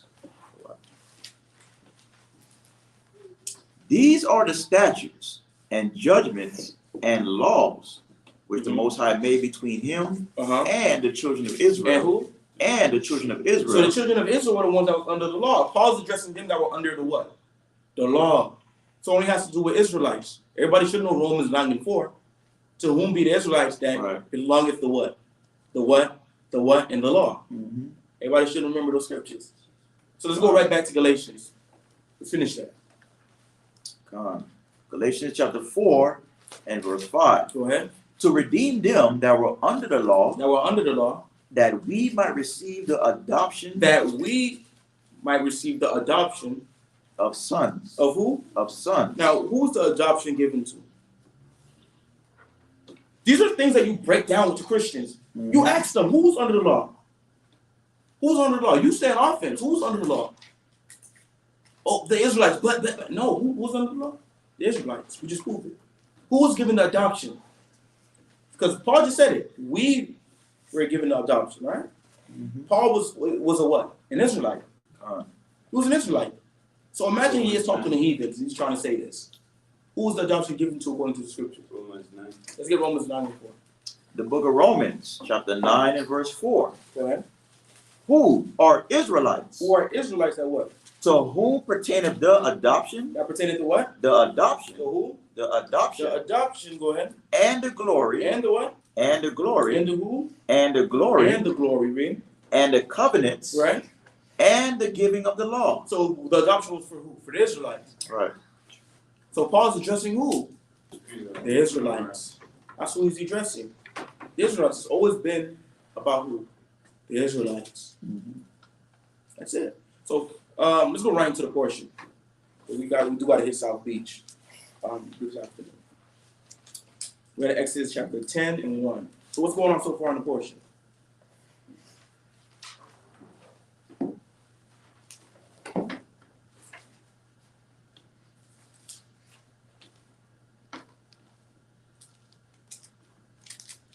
What's going on so far in the portion? In the last, what were some things that happened in the last portion? Go on. Moses sent Moses and Aaron to Pharaoh and was plaguing Egypt with different various plagues. All right, what's some of the plagues that he plagued Egypt with? Hail. Hell. Hail. Yeah, you might as well say that. Yeah, we said the same thing. No, I thought you said, I said hell. You said hell. No, we saying the same thing, hell. So what else did he plague Egypt with? Lice. Send frogs, flies, Right. turn the water into blood. He turned the water into blood. So these are some of the things that he plagued Egypt with. Let's go right into the portion of Exodus chapter 10 and 1. The book of Exodus chapter 10 and verse 1. Go ahead. And the Most High said unto Moses, Go in unto Pharaoh, Go ahead. for I have hardened his heart, and the heart of his servants, that I might show these my signs before him, and that thou mayest tell in the ears of thy son and of thy son's son Go ahead. what things I have wrought in Egypt, and my signs which I have done among them. So what did the Most High tell us off Fred? He said the things that he's doing right now, you have to make sure you do what? You pass it on to the next generation. You pass it on to the next generation. Because how many of us was in the revolution in Jamaica? How many of us was in the revolution of Jamaica? None. How many of us was in the 1804 revolution? None of us. Because right now we pretty much got just Benjamites and Levites in this camp. Right? None of us was in these revolutions. But our parents made sure they passed that down, right? But what was our parents really supposed to pass down to us? What happened in Egypt? We were supposed to talk about it. We were supposed to teach our children. We were supposed to teach the next generation that. We're supposed to pass on this information. Let's get Psalm 78 and verse 4 real quick. Come right back. Because there's a reason why the Most High said teach them this. It's because today when they hear it, oh snap, God did that? I got to make sure I walk accordingly to that. I don't want that to happen to me. Imagine you tell your children, God killed every firstborn Egyptian boy because they were being wicked as hell towards the children of Israel. That's when they increase his faith. Okay, if God could do that to them, he could do it to me too. He could judge me too. Imagine you pass down the word. Remember when Elisha sent the 2 she-bears? Yeah. The Most High sent the 2 she-bears for the children disrespecting Elisha, calling them bald head, right? The children of Judah. make y'all be exact. Yeah. The children of Judah, because they be little scorners in the neighborhood sometimes. All right. So imagine you teach your children that story. What is that going to teach them? What does that teach them? What does that teach your children? You teach them the story where God sent 2 bears. She bears are more aggressive than the men bears. That's why he sent the she ones. The women bears will finish you. The men bear might let you go. She bear not going to let you go. And they're bigger. All right. So what does that teach us? Fear the Most High. It fears the Most High, but what else does it teach you? It teaches your children. Respect your who? Respect your elders. Because what would happen if you disrespect your elders? The bears might come for you too. And they're going to think twice before they do it. Alligator. So Exactly. They're going to think twice before they do it. We teach our children this, what happened in Egypt, because they increased their faith. One day, God is going to destroy Egypt. This America, like he did Egypt for what he did to my people. So because God is going to do that, I got to make sure I walk accordingly. I got to make sure I do what my dad told me to do. I do what my mom told me to do. Because if I don't, God is going to do that, what he did to them to me. That's the principle why the Most High tells us this. Go ahead. The book of Psalms, chapter 78, and verse 4. Go ahead. We will not hide them from their children, We're not supposed to hide it from our children. Go ahead. showing to the generations to come the praises of the Most Go High, ahead. and his strength, Go ahead. and his wonderful works Go ahead. that he hath done. Go ahead. For he established a testimony in Jacob, Go ahead. and appointed a law in Israel, A law in Israel. Go ahead. which he commanded our fathers, Mm-hmm. that they should make them known Go to ahead. their Go children, ahead. that a generation to come Mm-hmm. might know them, Mm-hmm. even the children which should be born, Go ahead. who should arise and declare them to their children. So that's the purpose, that we keep it going. Even with this truth, and I say this all the time, one day we all going to get old. This is why we got to take this word so seriously. One day we're going to get old, and so far, who's the only child down here in Miami? Who's the only child we have here in Miami? we are a few of them. This guy right here. So when we all old, 20 years from now, who's going to have to be the captains and officers here? He's older than Ahtha, so he's going to be a captain before Ahtha. He's going to have to keep it going. Her son's going to have to keep it going. Abu Dhabi has many children soon. He's going to have to keep it going. All praises to that. You don't even want to clap. Like, but our children's the one that's going to have to keep it going. That's why we got to make sure we're teaching them, we're rehearsing them this information. We can't be laxy-daisy with this information. Because what you do with your children is what you leave to the nation. One day you're gone, are you going to leave a terrorist to the nation, or are you going to leave an asset to the nation? This is what you got to think about. Right, McCray? You're going to be a priest, right? He looked at Turn his head. He turned his head. His dad like, you better be a priest. You better make sure you do it. Right, you have no say-so. That's the spirit that we have to have. Go ahead. That the generation to come might know them, even the children which should be born, who should arise and declare them to their children, Go ahead. that they might set their hope in the Most High, And they set their hope on the Most High. Go ahead. and not forget the works of the Most High, Uh-huh. but keep his commandments. That's supposed to inspire them to keep the commandments. When they hear all these stories, all this information, they remember it. And that's supposed to inspire them to stay diligent with his word. That I better not play around, because God is not going to be happy if I do that. He's going to judge me like he did the Egyptians. When we have Passover, we have to teach them, yo, you're supposed to celebrate. We got to celebrate. Passover's coming up soon. That's the next high holy day. That's the first one the Most High gave us. Right? We're supposed to teach them this, son. The reason why we're drinking all this juice today, we're eating all this lamb today, all this, etc. Of course, lawfully. You can't eat anything with leaven, of course. All right. You cannot eat, cake, doing the Feast of Unleavened Bread, and etc. After you close out the ceremony, you celebrate when the Most High first delivered the people. They're supposed to esteem it, because if you don't esteem it, how do you expect them to enjoy it? How do you expect them to hold tight to it? You don't hold tight to it. You don't esteem it. You got to pass it on. Go ahead. All right. And might not be as their fathers, a stubborn and rebellious generation. Because we don't want them to be like us. Let's go right back to where we was at in Exodus. the book of Exodus, chapter 10, and verse 2. Go ahead. And that thou mayest tell in the ears of thy son and of thy son's son what things I have wrought in Egypt, and my signs which I have done among them, that ye may know how that I am the Most High. Go ahead. And Moses and Aaron came in unto Pharaoh and said unto him, Thus saith the power of the Hebrews, How long wilt thou refuse to humble thyself before me? Go ahead. Let my people go, that they may serve me. Else, if thou refuse to let my people go, behold, tomorrow will I bring the locusts. You bring what? The locusts. So the Most High is telling him how long you're going to refuse to humble down. But who's really making them stay stiff-hearted? It's the Most High. What's the purpose of the Most High stiffening his heart? To show his name upon the face of the earth. To bring that judgment. The Most High wanted to bring the judgment. Right. He wanted it. But in the eyes of the Egyptian, they thinking it's Pharaoh, but it's really the Most High is doing this. It's really the Most High. Go ahead. To bring locusts into thy coast, and they shall cover the face of the earth, that one cannot be able to see the earth. Go ahead. And they shall eat the residue of that which is escaped, which remaineth unto you from the hail, and shall eat every tree which groweth for you out of the field. So whatever the hell left behind, that's what they're going to eat up. Now imagine if a nation of people lose all their vegetation, their grain, their vegetables, their fruits. What does that mean for that nation? How did they finish?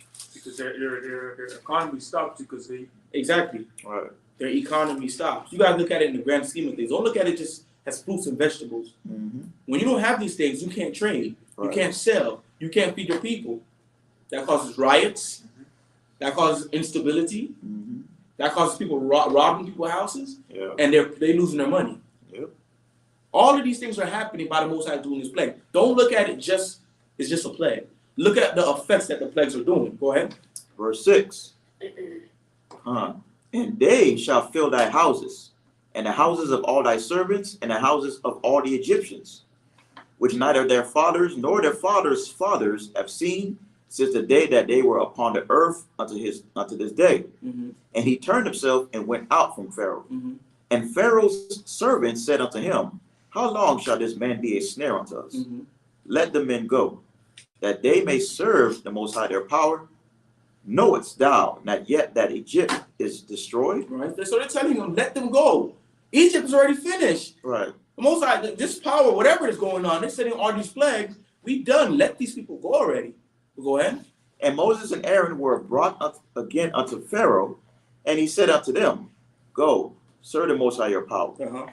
But who are they that shall go? And Moses said, We will go with our young and with our old, with our sons and with our daughters, with our flocks and with our herds will we go. For we must hold a feast unto the Most High. And he said unto them, Let the Most High be so with you, as I will let you go, and your little ones. Look to it, for evil is before you.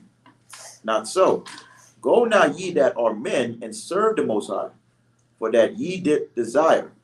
And they were driven out from Pharaoh's presence. And the Most High said unto Moses, Stretch out thy hand over the land of Egypt for the locusts, that they may come upon the land of Egypt, and eat every herb of the land, even all that the hail have left. And Moses stretched forth his rod over the land of Egypt, and the Most High brought an east wind upon the land all that day and all that night. And when it was morning, the east wind brought the locusts. And the locusts went up over all the land of Egypt and rested in all the coasts of Egypt. Very grievous were they. Before them there were no such locusts as they, neither after them shall be such. For they covered the face of the whole earth, so that the land was darkened. And they did eat every herb of the land and all the fruit of the trees which the hail had left. And there remained not any green thing in the trees or in the herbs of the field through all the land of Egypt. So the Most High brought this thing, and it came to pass. The locusts ate up all these things. Give me Isaiah 29:6. And we got to look at it like this. When you see all these catastrophic events happening, all of these things happening with nature, that's how the Most High let his presence be known on the earth. And he's the one in charge. When you see a hurricane go like this on a map, and it just spin and hits like a big homosexual city, right? That's the Most High who did that. That's the Most High who did that. Mhm. Remember, in Malachi, the Most High said he will judge, always keep judging the Levites and etc. When that hurricane came to the Bahamas, where did it hit? It hit predominantly where all the Haitians was at.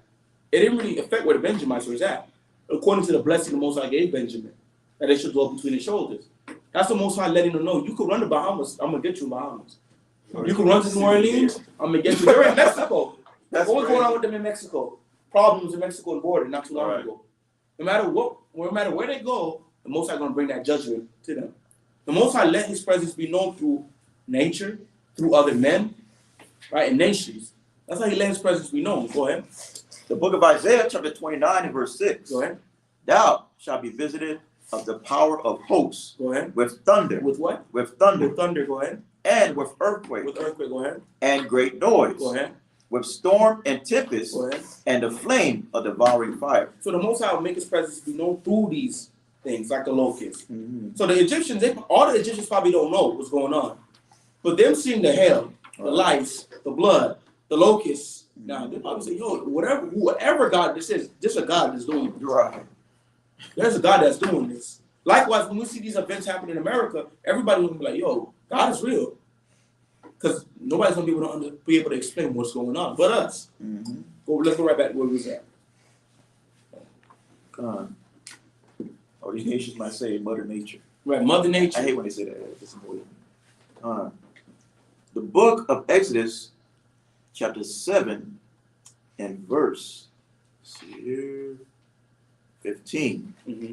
For they covered the face of the whole earth, so that the land was darkened. And they did eat every herb of the land and all the fruit of the trees which they had left. Mm-hmm. And there remained not any green thing in the trees or in the herbs of the field through all the land of Egypt. Go ahead. Then Pharaoh called for Moses and Aaron in haste. And he said, I have sinned against the Most High your power and against you. Now therefore forgive, I pray thee, my sin only this once. And entreat the Most High your power that he may take away from me this death only. Mm-hmm. And he went out from Pharaoh and entreated the Most High. And the Most High turned a mighty strong west wind, which took away the locusts and cast them into the Red Sea. There remained not one locust in all the coasts of Egypt. And the Most High hardened Pharaoh's heart so that he would not let the children of Israel go. And the Most High said unto Moses, stretch out thy hand toward heaven, that there may be darkness over the land of Egypt. So next, the Most High is going to bring what? He's going to bring darkness. Go ahead. Even darkness which may be felt. That may be what? May be felt. That may be who? May be felt. Go ahead. And Moses stretched forth his hand toward heaven. And there was a thick darkness in all the land of Egypt 3 days. Mm-hmm. They saw not one another. Right. Neither rose any from his place for 3 days. So it was so dark, the Most High made a thick darkness, and nobody wanted to go outside. Right. I was thinking about it the other day too. It's like it's complete darkness, so you have to stay in your bed. Like Right. that's how dark it was, man. Right. Let's get up. Because it's like day and night were pretty much the same. Right. Let's go ahead and continue. But all the children of Israel, For all the who? children of All the Israel, who? children of All the Israel children of Israel, go ahead. had light, Had what? had light, Had who? had light. It was at one part, it was dark, complete darkness, thickness and darkness. Right. But the other side, they had light. Son. Right? Go ahead. And their dwellings. And Pharaoh called unto Moses and said, So stop. Let me get Wisdom of Solomon 18 and start from verse 3. Let's see what was going on in that darkness. Because it wasn't just thick darkness. There was things going on in that darkness. Go to Wisdom of Solomon 18. Wisdom of Solomon, chapter 18, is it verse 3? Mhm. And verse 3. Instead whereof thou gavest them a burning pillar of fire, both to be a guide of the unknown journey, and an harmless sun to entertain them honorably. Mm-hmm. For they were worthy to be deprived of light, Mm-hmm. and imprisoned in darkness. Doing what? Imprisoned in darkness, who had kept thy son shut up, Mm-hmm. by whom the uncorrupt light of the law was to be given unto the world. Go ahead. And when they had determined to slay the babes of the saints, Mm-hmm. one child being cast forth and saved to reprove them, thou tookest away the multitude of their children, and destroyest them altogether in a mighty water. Go ahead. Of that night were our fathers certified afore, that assuredly, knowing unto that oath they had given credence, they might afterwards be of good cheer. So of thy people was accepted both the salvation of the righteous and destruction of the enemies. For wherewith thou didst punish our adversaries, by the same thou didst glorify us whom thou hast called. For the righteous children of good men did sacrifice secretly, and with one consent made a holy law, that the saints should be alike partakers of the same good and evil, the fathers now singing out the songs of praise. But on the other side there sounded an ill-according cry of the enemies, and lamentable noise was carried abroad for children that were bewailed. The master and the servant were punished after one manner, and like as the king, so suffered the common person. So they altogether had innumerable dead with one kind of death. Neither were the living sufficient to bury them, for in one moment the noblest offspring of them was destroyed. Oh, Salakia, Wisdom of Solomon 17 Mm-hmm. in verse 2. Salakia. Khan. Wisdom of Solomon, chapter 17, verse 2. Go ahead. For when unrighteous men thought to be oppressed the holy nation, So this is all accounting right back to what we're reading right now, which is plague of darkness. Go ahead. they being shut up in their houses, Just like it says in Exodus. Go ahead. the prisoners of darkness, and feathered with the bonds of a long night, Go ahead. lay there, exiled from the external providence. So what was going on? What did Exodus say was going on that shut them in? It was thick darkness. It was so thick, everybody stayed in their house. It was so thick, you felt the darkness. I never felt that type of darkness before. So darkness, it's so dark you feel it. Right. Go ahead. For while they supposed to lie hid in their secret sins, they were scattered under a dark veil of forgetfulness, being horribly astonished and troubled with strange apparitions. So what's apparitions? What are apparitions? Spirits? It was spirits. So they're saying that they're hearing spirits and go. You ever seen on Goosebumps? Right. It's goosebumps going on in Egypt at this time. Right. Everybody here screaming. And you can't, listen, if everything is pitch dark That's and you're right. you know where it's coming from. You don't know where it's going, but you're gonna stay inside your house. Right. It's that type of darkness going on where you hear the screaming, but you're not gonna go outside. Right. That paranormal activity. Go ahead. For neither might the corner that held them kept them from fear, but noises as of waters falling down sounded about them, and sad visions appeared unto them with heavy countenances. So that's a keeper right there. You said right there. Right. Seeing stuff, man. They're seeing stuff. Right. Go ahead. No power of the fire might give them light. So they're trying to light fires. You can imagine the first thing you want to do is try to light a fire. Right. They don't want to light up. That's crazy. Go ahead. Neither could the bright flames of the stars endure to lighten that horrible night. You looking up to look up for the moon and the stars. You That's see nothing. crazy. Wow. Pitch black. Go ahead. Only there appeared unto them a fire kindled of itself, very dreadful. For being much terrified, they thought the things which they saw to be worse than the sight they saw not. As for the illusions of art magic, they were put down, and their vaunting and wisdom was reproved with disgrace. So let's go right back. Let's go right back to Exodus chapter 10. So that's how thick the darkness was, where these guys feel like they're seeing ghosts, they're hearing screaming, they're jumping up at noise, That's crazy. they're lighting up fire, the fire not doing anything. Let's go right back. The book of Exodus. Before we go there, that reminds me of one of the plagues that's supposed to happen in America. Right? Let's get to Revelation 16 and 1. Jump down to 10. Actually, remind me of this Revelation says right here.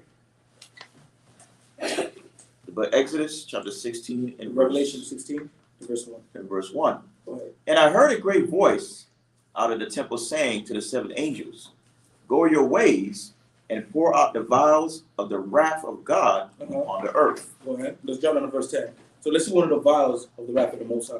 Like I said, we're still gonna have to do this class eventually, in due time. Go ahead. Verse 10. And the fifth angel poured out his vial upon the seat of the beast. And the seat of the beast. What's the beast that it's talking about in this context? Anybody want to take a guess? What's the beast? Because these vials of fury is going to pour out on where? In America. But this beast is talking about Babylon. Go ahead. And his kingdom And his kingdom was full of darkness. was full of what? Full of darkness. So when this angel poured out his vial and made this whole nation full of darkness, what does that mean? What could do that to a nation? EMP. An EMP, right? Mm-hmm. What does an EMP do? Destroy anything that's electrical. Because everything is going what in America? Electrical. Everything going electrical. They're taking away the Hellcats. Ain't going to be I'm trying to get one, man. You finished. Ain't going to be no in the 441 no more. In the I-95. Everything going electrical. The Hellcats. The what's another one? Hellcat. They start making Infinity. There's another one. They start making Infinity too. The Q70. That was the last one. There's a Challenger though. What's the name of the? It's the Hellcat. Scat. The Scat Pack. Yes, the Dodge Scat Pack. Yes. Yeah. All of those things are going electric. Now, slowly and steadily, they all going electric. The Most High is setting something up. When he do pour out this vial, everything gonna be complete darkness. All right, then that's where the missiles are gonna come. But let's go back to Exodus. The book of Exodus, chapter 10 and verse 23. Go ahead. They saw not one another, neither rose any from his place for 3 days. Go ahead. For all the children of Israel had light in their dwellings. But we had light. Go ahead. And Pharaoh called unto Moses and said, Go ye, serve the Most High. Mm-hmm. Only let your flocks and your herds be stayed. Mm-hmm. Let your little ones also go with you. And Moses said, Thou must give us also sacrifices and burnt offerings, that we may sacrifice unto the Most High our power. Our cattle also shall go with us.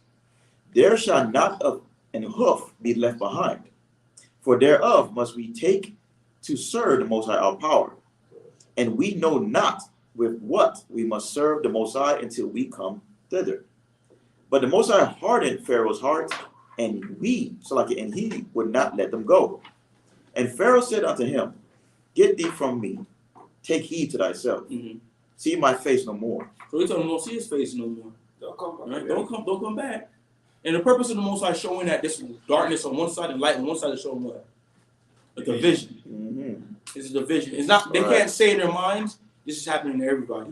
Coincidence. It's a coinkydink, like Esau like to say. No, this is only happening to y'all for a purpose. Go ahead. Right. For in that day thou seest my face, Uh-huh. thou shalt die. Go ahead. And Moses said, Thou hast spoken well. I will see thy face again no more. Go ahead. Chapter 11. And the Most High said unto Moses, Checking Moses. Yet. You were checking Moses. Right. Moses said, you're right. You ain't going to see me no more. Go ahead. And the Most High said unto Moses, Yet will I bring one plague more upon Pharaoh and upon Egypt. Mm-hmm. Afterwards he will let you go hence. When he shall let you go, he shall surely thrust you out hence altogether. Mm-hmm. Speak now in the ears of the people, and let every man borrow of his neighbor, and every woman of her neighbor, jewels of silver and jewels of gold. And the Most High gave the people favor in the sight of the Egyptians. Moreover, the man Moses was very great in the land of Egypt, Mm-hmm. in the sight of Pharaoh's servants, and in the sight of the people. Go ahead. And Moses said, Thus said the Most High, About midnight will I go out into the midst of Egypt, and all the firstborn in the land of Egypt shall die, from the firstborn of Pharaoh that sitteth upon his throne, even unto the firstborn of the maidservant that is beyond the mill, and all the firstborn of beasts. And there shall be a great cry throughout all the land of Egypt, Mm-hmm. such as there was none like it, Mm-hmm. nor shall be like it any more. Go ahead. But against any of the children of Israel shall not a dog move his What tongue. did he say? But against any of the children of Israel shall not a dog move his tongue Mm-hmm. against man or beast, Mm-hmm. that ye may know how that the Most High doeth put a difference between the Egyptians and Israel. So the Most High tells us right here in Exodus 11 and 7 Right. how he's going to put that difference. Not even a dog is going to be able to dispute this. Mm-hmm. How the Most High is the one who separate Israel from the Egyptians, how we are not the same. It's not just happening to everybody. Just like what he's doing right now. What he's doing right now in America. The Most High is showing there's a difference between his chosen and those that are not his chosen. Those that are really about the Most High and those that are not. That's what the Most High is doing right now, even in America, right before our eyes. Because how many active Hebrew Israelites that keep the commandments is in prison? How many of them are getting caught for sex scandals? I can't think How many of them are rapists? How many of them are stealing people's money in their congregation? Okay. Who is stealing the money in the congregation? The church. Who is raping children? Who is selling the drugs? Who is the devil the Bible speak The of? pastors in the church. Right. The Most High is setting up that division. A lot of things that we're seeing right now in Exodus is not going to be the exact same thing down to the T. But the Most High is making that division. Who are His chosen and who are not?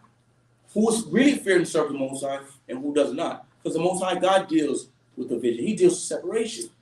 Let's go ahead and continue for time. Verse 8. And all these thy servants shall come down unto me, and bow down themselves unto me, saying, Get thee out, and all the people that follow thee. And after that I will go out. And he went out from Pharaoh in a great anger.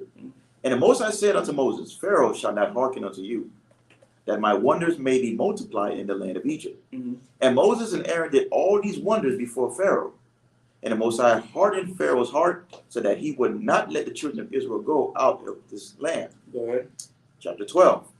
And the Most High spake unto Moses and Aaron in the land of Egypt, saying, This month shall be unto you the beginning of months. This month should be a what? The beginning of months. Does anybody have a Bible dictionary? Yeah. Do you have a Bible dictionary? Yeah.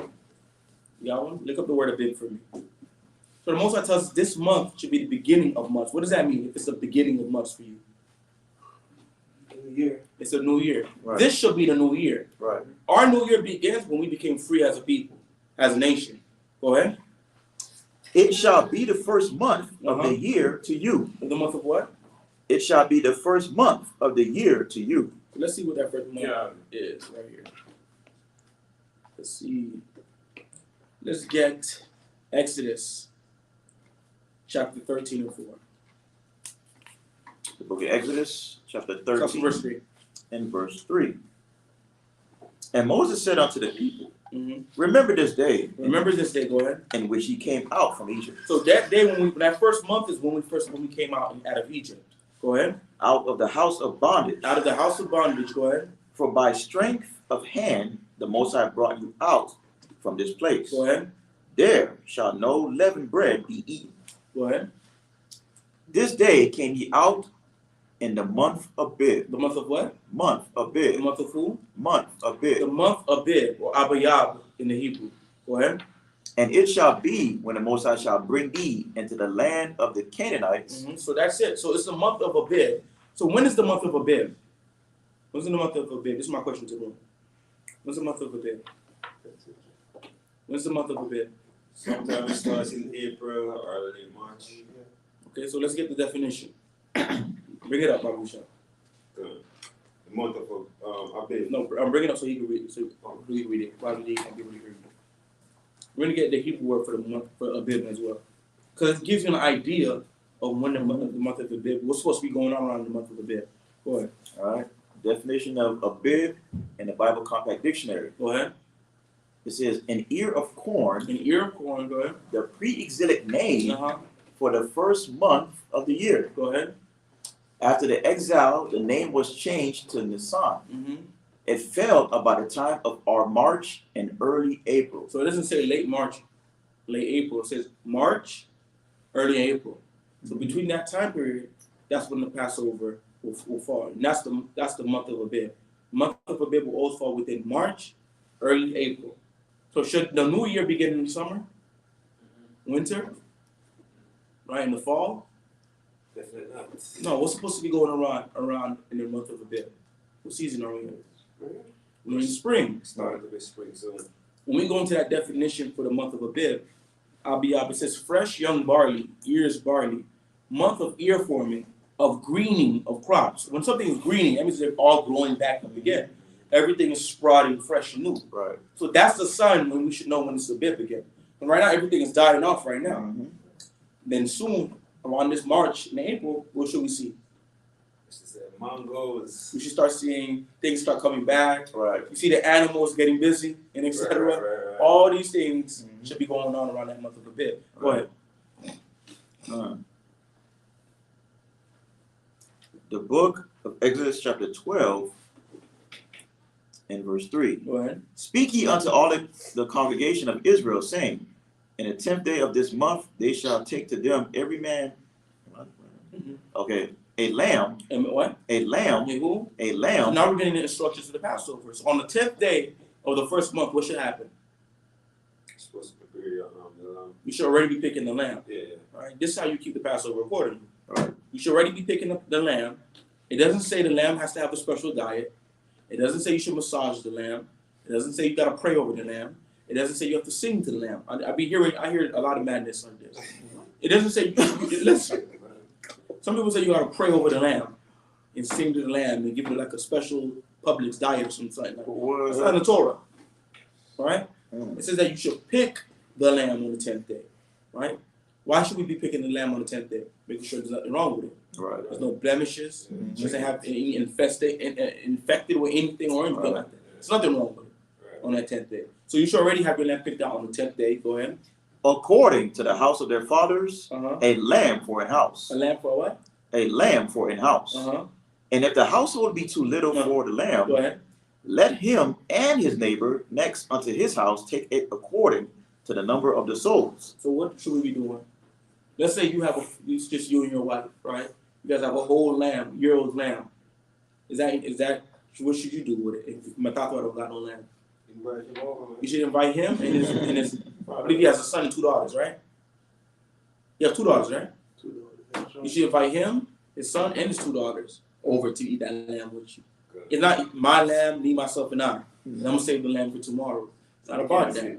You invite your brethren over to come to that Passover with you. Go ahead. Every man according to his eating shall make your account for the lamb. Go ahead. Your lamb shall be without blemish. It should be what? Without blemish. You can't have a broken foot. Right. You can't have a missing eye. His teeth can't be all missing all over the place. Go ahead. Years. Right. Go ahead. A male of the first year. A male of the what? The first year. The who? The first So year. how old does it have to be? A year old. A year old. Can it be 3 years old? No. Can it be 5? Can it be 6? 6 months? No. Got to be a year old. Got to be 1 year old. Go ahead. Ye shall take it out from the sheep or from the goats, So okay. and ye shall keep it up until the 14th day. So what should you do on the 10th day? Pick it up. You should already pick it. You should inspect it. Now you It ain't should be taken away from what? the goat. You gotta take it away from everybody, from the other sheep and flocks and etc. You gotta put it separate Right. because anything can happen. Sheep and they hurt each other too. Right. They might poke each other's eyes out and etc. On an accident. I've seen that before. Go ahead. And ye shall keep it up until the 14th day of the same month. So what happens on the 14th day? You're supposed to kill it, and what's supposed to happen on the 14th day? Put the blood over it. No, on the actual feast. Not the first one, but on the actual feast. Right now, 2023. What do we do on the 14th day? On the 10th day, let's go right back. On the 10th day, what are you supposed to do? Pick the lamb. What are you supposed to look out for? Blemishes. Blemishes, what else? What are you supposed to look out for? Look at me. You're like, she looking at daddy. No, daddy looking at you. What are you supposed to do with the Passover lamb? Now, that's making sure who's paying attention. You next. You don't know? Or somebody help her out. What's the pick it? On the 14th day? On the 10th day. On the 10th day, what's the pick it? You pick the lamb. Can the lamb have a missing eye? Can his feet be broken? Okay. Can it be half a lamb? No. All right. So let's see who's paying attention to the law. On the first day of the first month, what's supposed to happen? First day of the month. That's the month of baby. What happens on the first day of the first month? That's how we are New Year's. That would be that's the the new what? moon too. That's the what? The new moon. That's the new moon. First day is the new moon. 10 days you pick the lamb, investigate the lamb. 14th day you kill the lamb. Go ahead. Con. Your lamb shall be without blemish, a male of the first year. Go ahead. Ye shall take it out from the sheep or from the goats, Go ahead. and ye shall keep it up until the 14th day of the same month. And the whole assembly of the congregation of Israel shall kill it in the evening. She kill it at what? In the evening. At the evenings. Go ahead. And they shall take of the blood and strike it on the 2 side posts and on the upper doorposts of the houses, wherein they shall eat it. So do we do that now? Why not? Christ died for us. No. What does that wait? So like, what does that have to do with that? Because we're not sacrificing. We're not doing sacrifice anymore. Why? that Christ came and done away with that. Well, You sure? I don't remember exactly. You sure? Somebody could chin check you with the scriptures with that. You sure? Let's get 2 Corinthians 10 and 4 real quick. Repeat that question. What are you getting at that? Do we put blood on the doorposts for the Passover? Oh, He said because Christ came and done away with it, that's why we don't sacrifice. no, we don't do that no more. Because that was only to signify the house of Israel and the house and the Egyptian. Mm-mm. Give me 1 second. Is it easy? Give me 1 second. Yeah, it's Hebrews. Go to Hebrews chapter 10. It's like,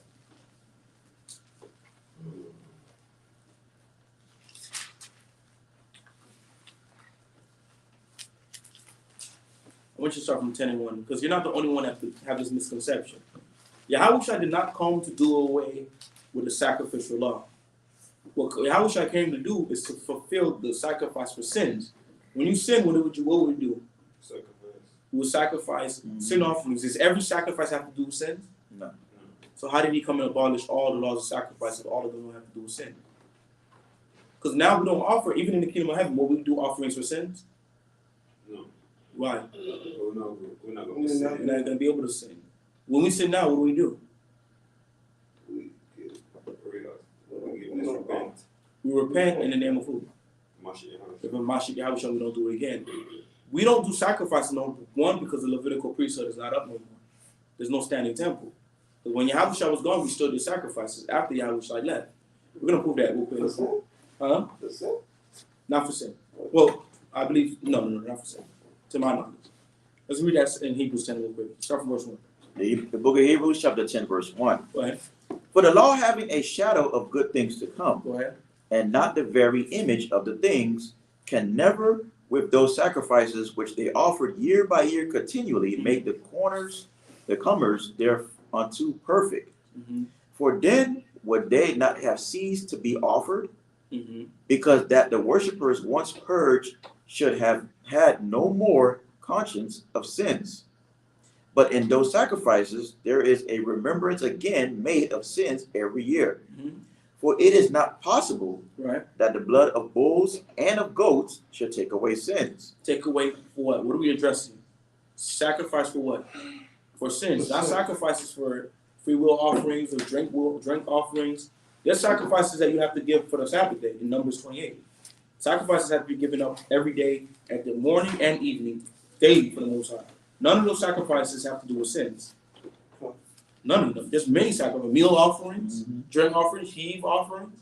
None of that have to do with sins. Right. Transgression of God's commandments. Go ahead. Verse 5. Wherefore, when he cometh into the world, he saith, Who's the he that cometh into the world? Who's the he that cometh into the world talking about?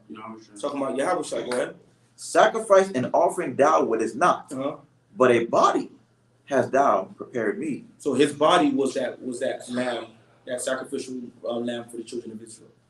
Go ahead. And burnt offerings and sacrifices for sin thou hast had no pleasure. So he took away, he's fulfilled that need to sacrifice for sin. Because we go through Yahawah now. We don't have to throw up a bullock for our sins no more. We just go through Yahawah for remission of our sins. Let's go right back real quick for the time. The book of Exodus, chapter 10, and verse 7.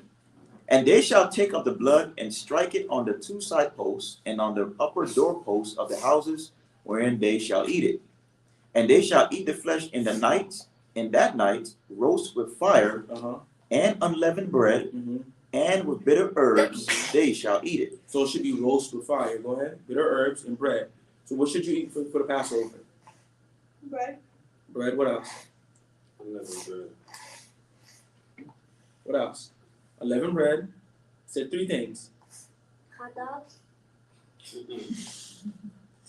Nope. Let's read it again. And they shall eat the flesh in that night, roast with fire and unleavened bread, and with bitter herbs. So what should we eat for Passover? Bitter herb. Bitter herbs, 11 bread. 11 bread, Roast. Roasted what? Is it roasted chicken? Is it roasted beef? What's it? Chicken. No. It's the same thing I asked you before. Is it roasted beef? Is it roasted fish? Is it roasted lamb? Roasted lamb. Roasted lamb. Those are the three things for Passover. Go ahead. Eat not of it raw, Uh-huh. nor salted at all with water. So can you eat it like white people? Eat it uncooked? No. So you eat it in bouillon. Bouillon's good, but you can't eat it like bouillon, like soup. Go ahead.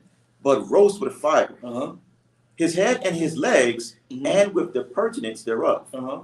And ye shall let nothing of it remain until the morning. So the Most High says with the head and everything together. Let's get Exodus 12:46 real quick.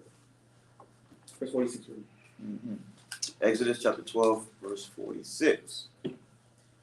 In one house shall it be eaten. Mm-hmm. Thou shalt not carry forth out of the flesh abroad out of the house. Neither shall ye break a bone thereof. So can you break the shoulder bone of the lamb for Passover? Can you break its fingers? Can you break its leg? Can you break its ribs? And why don't we break it? You can't answer that question. I know you know. Why can't you break the bones of the lamb?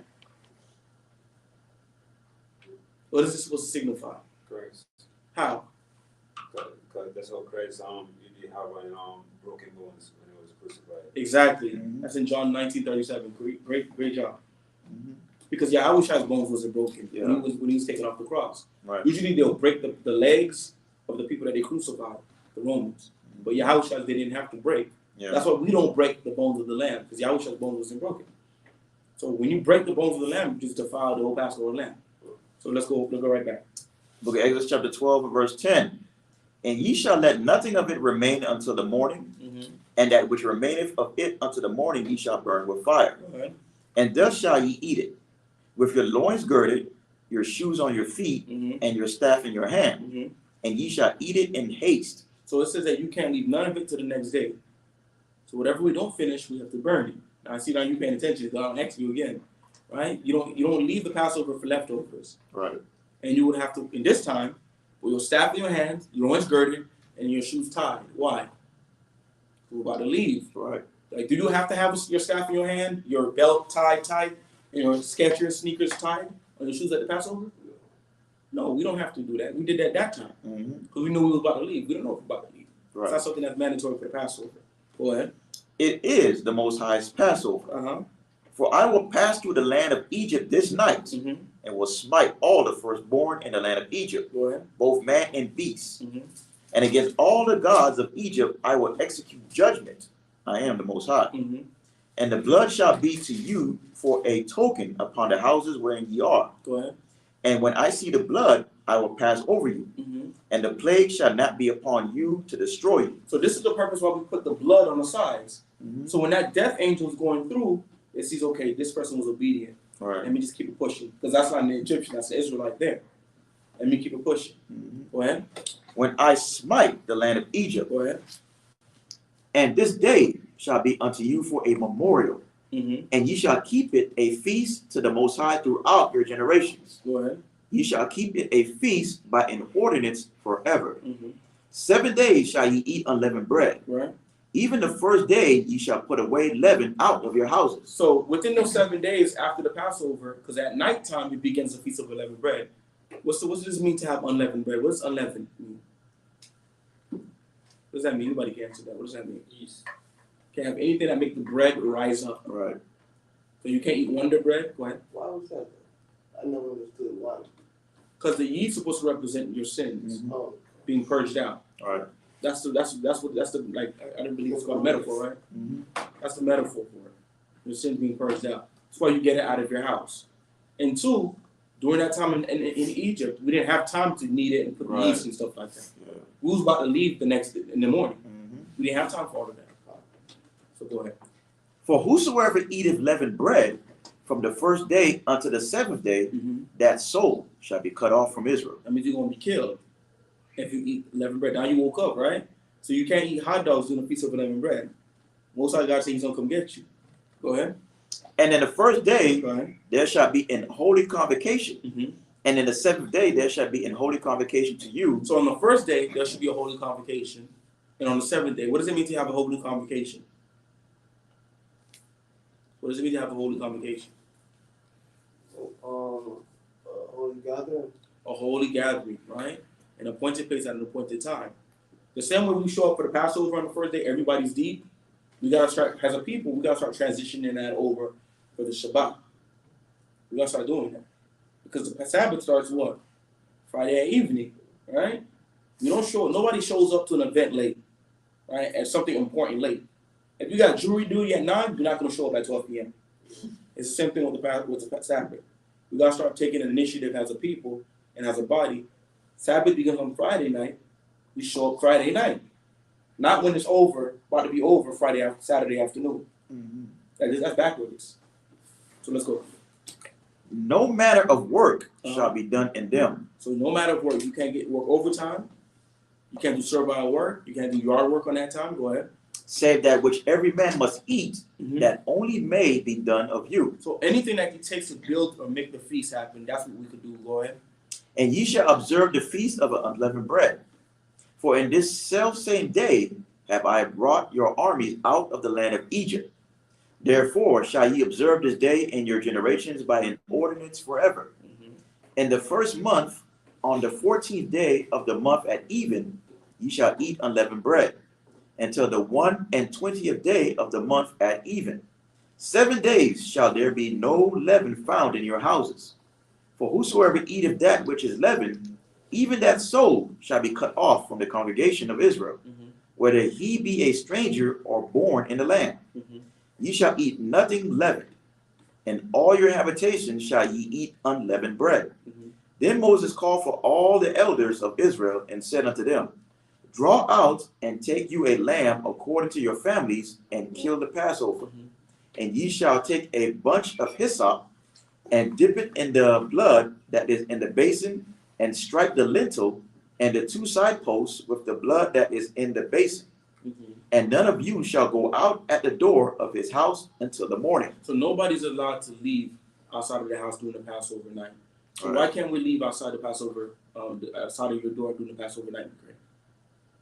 Why can't we? You gotta say something before you wake up. Why can't we leave outside? What would happen to you if you go outside when you're not supposed to during the Passover? You would die, right? The Most High's death angel will kill you. So we're supposed to stay inside at this time doing it for the Passover. Go ahead. Verse 23. For the Most High will pass through to smite the Egyptians. And when he seeth the blood upon the lintel and on the 2 side posts, the Most High will pass over the door and will not suffer the destroyer to come in into your houses to smite you. And ye shall observe this thing for an ordinance to thee and to thy sons forever. And it shall come to pass, when ye be come to the land which the Most High will give you, according as he hath promised, that ye shall keep this service. And it shall come to pass, when your children shall say unto you, What mean ye by this service? That ye shall say, It is the sacrifice of the Most High's Passover, who passed over the houses of the children of Israel in Egypt, when he smote the Egyptians and delivered our houses. And the people bowed, so like it bowed the head and worshipped. And the children of Israel went away and did as the Most High had commanded Moses and Aaron, so did they. And it came to pass that at midnight, the Most High smote all the firstborn in the land of Egypt, from the firstborn of Pharaoh that sat on his throne, unto the firstborn of the captive that was in the dungeon, and all the firstborn of cattle. And Pharaoh rose up in the night, he and all his servants, and all the Egyptians.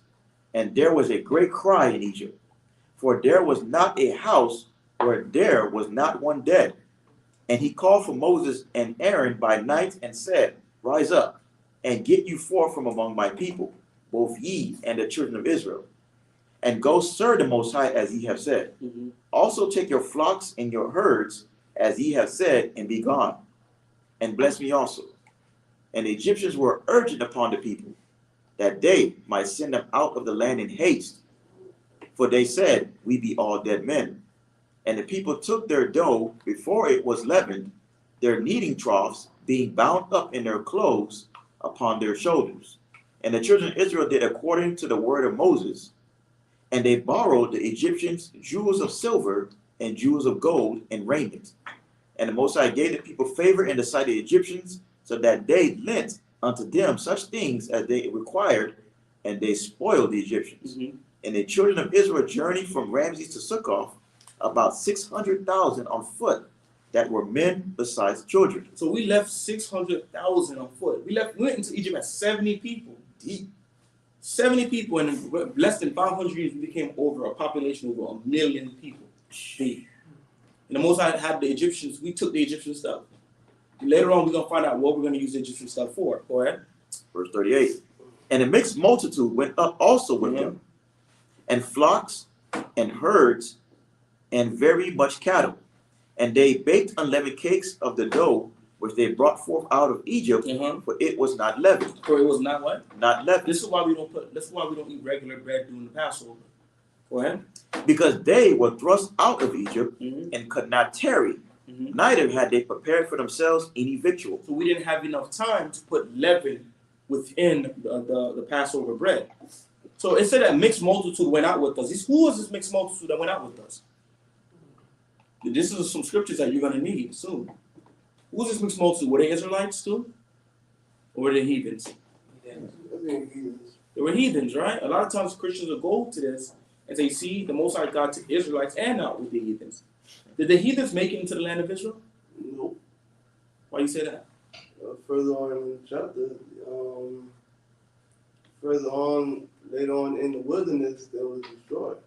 They were destroyed, exactly. So they'll say, okay, the same thing Moses did before is what he's doing in Revelation 7. And that's not the case, because he destroyed the mixed multitude before they got into the land of Israel. But let's go ahead and continue. Verse 40. Now the sojourning of the children of Israel who dwelt in Egypt was 430 years. Go ahead. And it came to pass at the end of the 430 years, even the same day, it came to pass that all the hosts of the Most High went out from the land of Egypt. It is a night to be much observed unto the Most High for bringing them out from the land of Egypt. This is that night of the Most High to be observed of all the children of Israel and their generations. And the Most High said unto Moses and Aaron, this is the ordinance of the Passover. There shall no stranger eat thereof. But every man's servant that is bought for money, when thou hast circumcised him, then shall he eat thereof. A foreigner and an hired servant shall not eat thereof. In one house shall it be eaten. Thou shalt not carry forth out of the flesh abroad out of the house, neither shall ye break a bone thereof. All the congregation of Israel shall keep it. And when a stranger shall sojourn with thee, and will keep the Passover to the Most High, let all his males be circumcised, and then let him come near and keep it. And he shall be as one that is born in the land. For no uncircumcised person shall eat thereof. One law shall be to him that is homeborn, and unto the stranger that sojourneth among you. Thus did the children of Israel. As the Most High commanded Moses and Aaron, so did they. And it came to pass the selfsame day that the Most High did bring the children of Israel out of the land of Egypt by their armies. Chapter 13. And the Most High spake unto Moses, saying, sanctify unto me all the firstborn whatsoever openeth the womb among the children of Israel, both of man and of beast, it is mine. And Moses said unto the people, remember this day in which ye came out from Egypt, out of the house of bondage. For by strength of hand the Most High brought you out from this place. There shall no leavened bread be eaten. This day came ye out of the month of Bib. So why couldn't they eat anything with leaven? What's going on right now in this day? Why can't they eat anything with leaven right now? Because they couldn't tarry. Well, what's going on right now? What's this day? What's going on in this day? It's the feast of what? A bit. No, it's the feast of what? What happens after Passover? It's the feast of what? The feast of unleavened bread. This is why Moses is telling them, remember, don't eat anything with leaven. Go ahead. Verse 5. And it shall be, when the Most High shall bring thee into the land of the Canaanites, and the Hittites, and the Amorites, and the Hivites, and the Jebusites, which he sware unto thy fathers to give thee, a land flowing with milk and honey, that thou shalt keep this service in this month. 7 days thou shalt eat unleavened bread, and in the 7th day shall be a feast to the Most High. Unleavened bread shall be eaten 7 days, and there shall no leavened bread be seen with thee, neither shall there be leaven seen with thee in all thy quarters.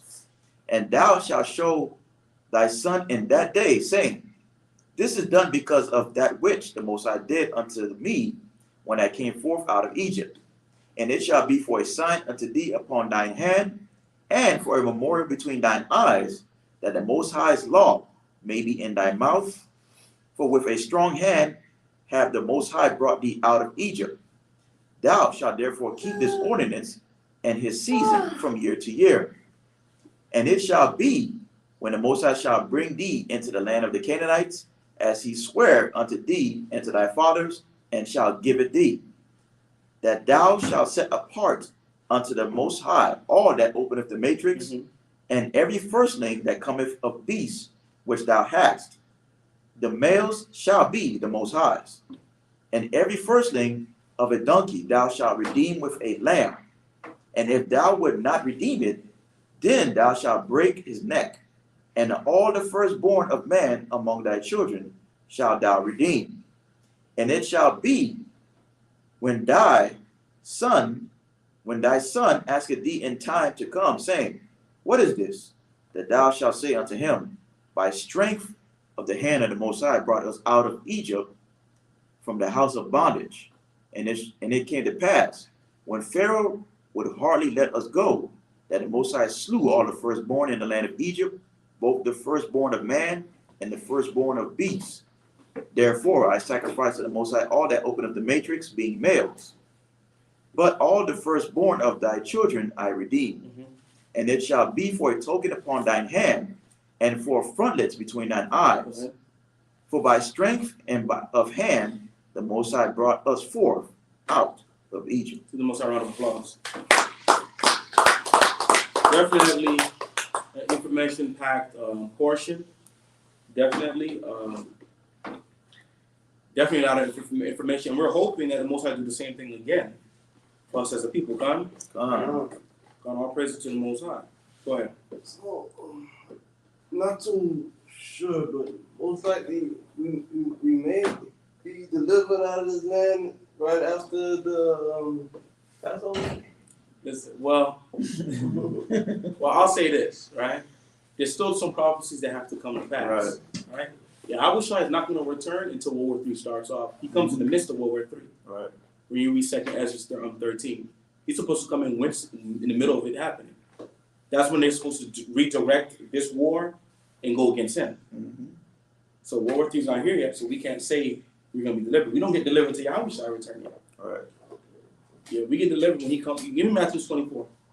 You know what I want, right? Let's see.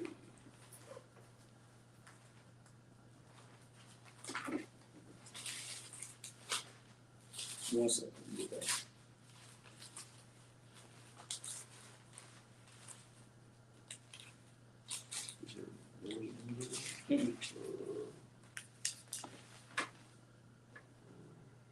Verse 36. Verse 30. Okay. The book of Matthew, chapter 24, and verse 30. Go ahead. And then shall appear the sign of the Son of Man in heaven.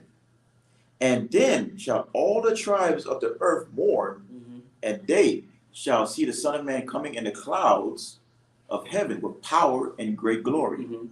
And he shall send his angels with a great sound of a trumpet. So after he returns, when he returns, go ahead, then he's going to give the order out to the angels. Go ahead. And they shall gather together his elect. Then they're going to gather us together. But first, Yahawah got to come back. Before he come back, World War III got to pop off.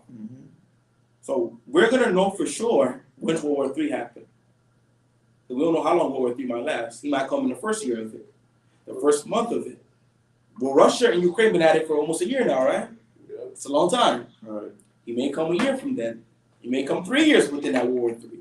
He may come in the fourth year within World War III. There's 6 years. But all we know is in the midst of that war, he's going to come. They're going to redirect their attention towards him. Right. Those missiles are going to come. Then we're going to get delivered.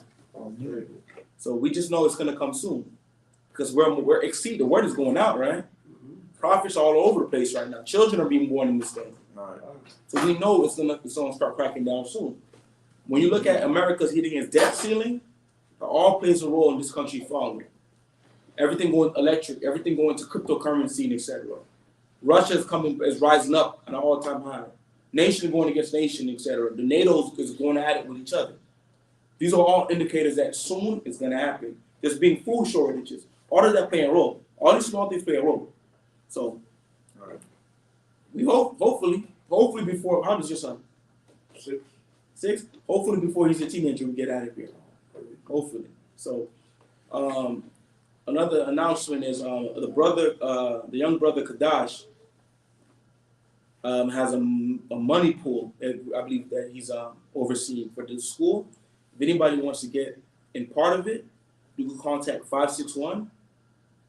561-563-6308. And for those of you that are Levites, it's called the Esu.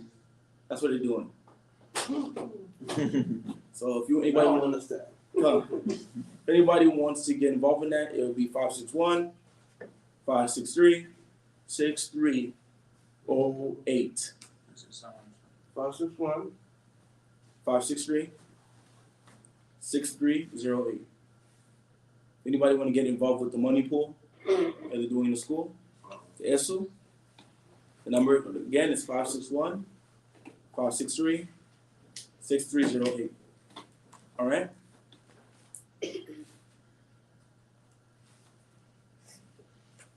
All right. God, all praises to the Most High God. So with that, I'm going to say, Yahawah, please like, share, and subscribe. Please donate all donations to TheeLightOfzion via Cash App, TheeLightOfzion Babu Shah. If anybody would like to join us in TheeLightOfzion Miami, please contact the numbers in the description.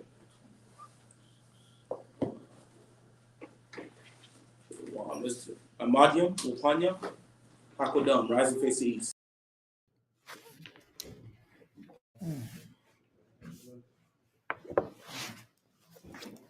I got it. Amadium, Upanya, Hakodam, rising face to east. Hallelujah. Hallelujah. Hallelujah. Hallelujah. All praises, all power, all glory go to the power of Abraham, Isaac, and Jacob. Surely in mercy and do it forever. Yahawah, thank you for giving us this history, Yahawah. The history of the Exodus, our first Exodus. And we pray that you give us our second Exodus, our great one, Yahawah. That we see the rise of thy people and the destruction of our enemies before our face, Yahawah. We ask that you redeem us quickly, Yahawah. That we don't see our gray hairs in this captivity, Yahawah. But we're able to see our salvation and our youth and our strength, Yahawah. That thou may be able to use us, Yahawah. Please redeem us, Yahawah, expeditiously, Yahawah. Please guide our people, Yahawah. Please allow us to apply the information that thou hast given us today, Yahawah, in our daily lives. And we're able to pass it on to our children's and our children's children and their children's children, Yahawah, pass it on to them. All this we ask in word of Diba Hashem. Yahawashi, Torah Portion. Amen. Look at most high round of applause. All praises. We're going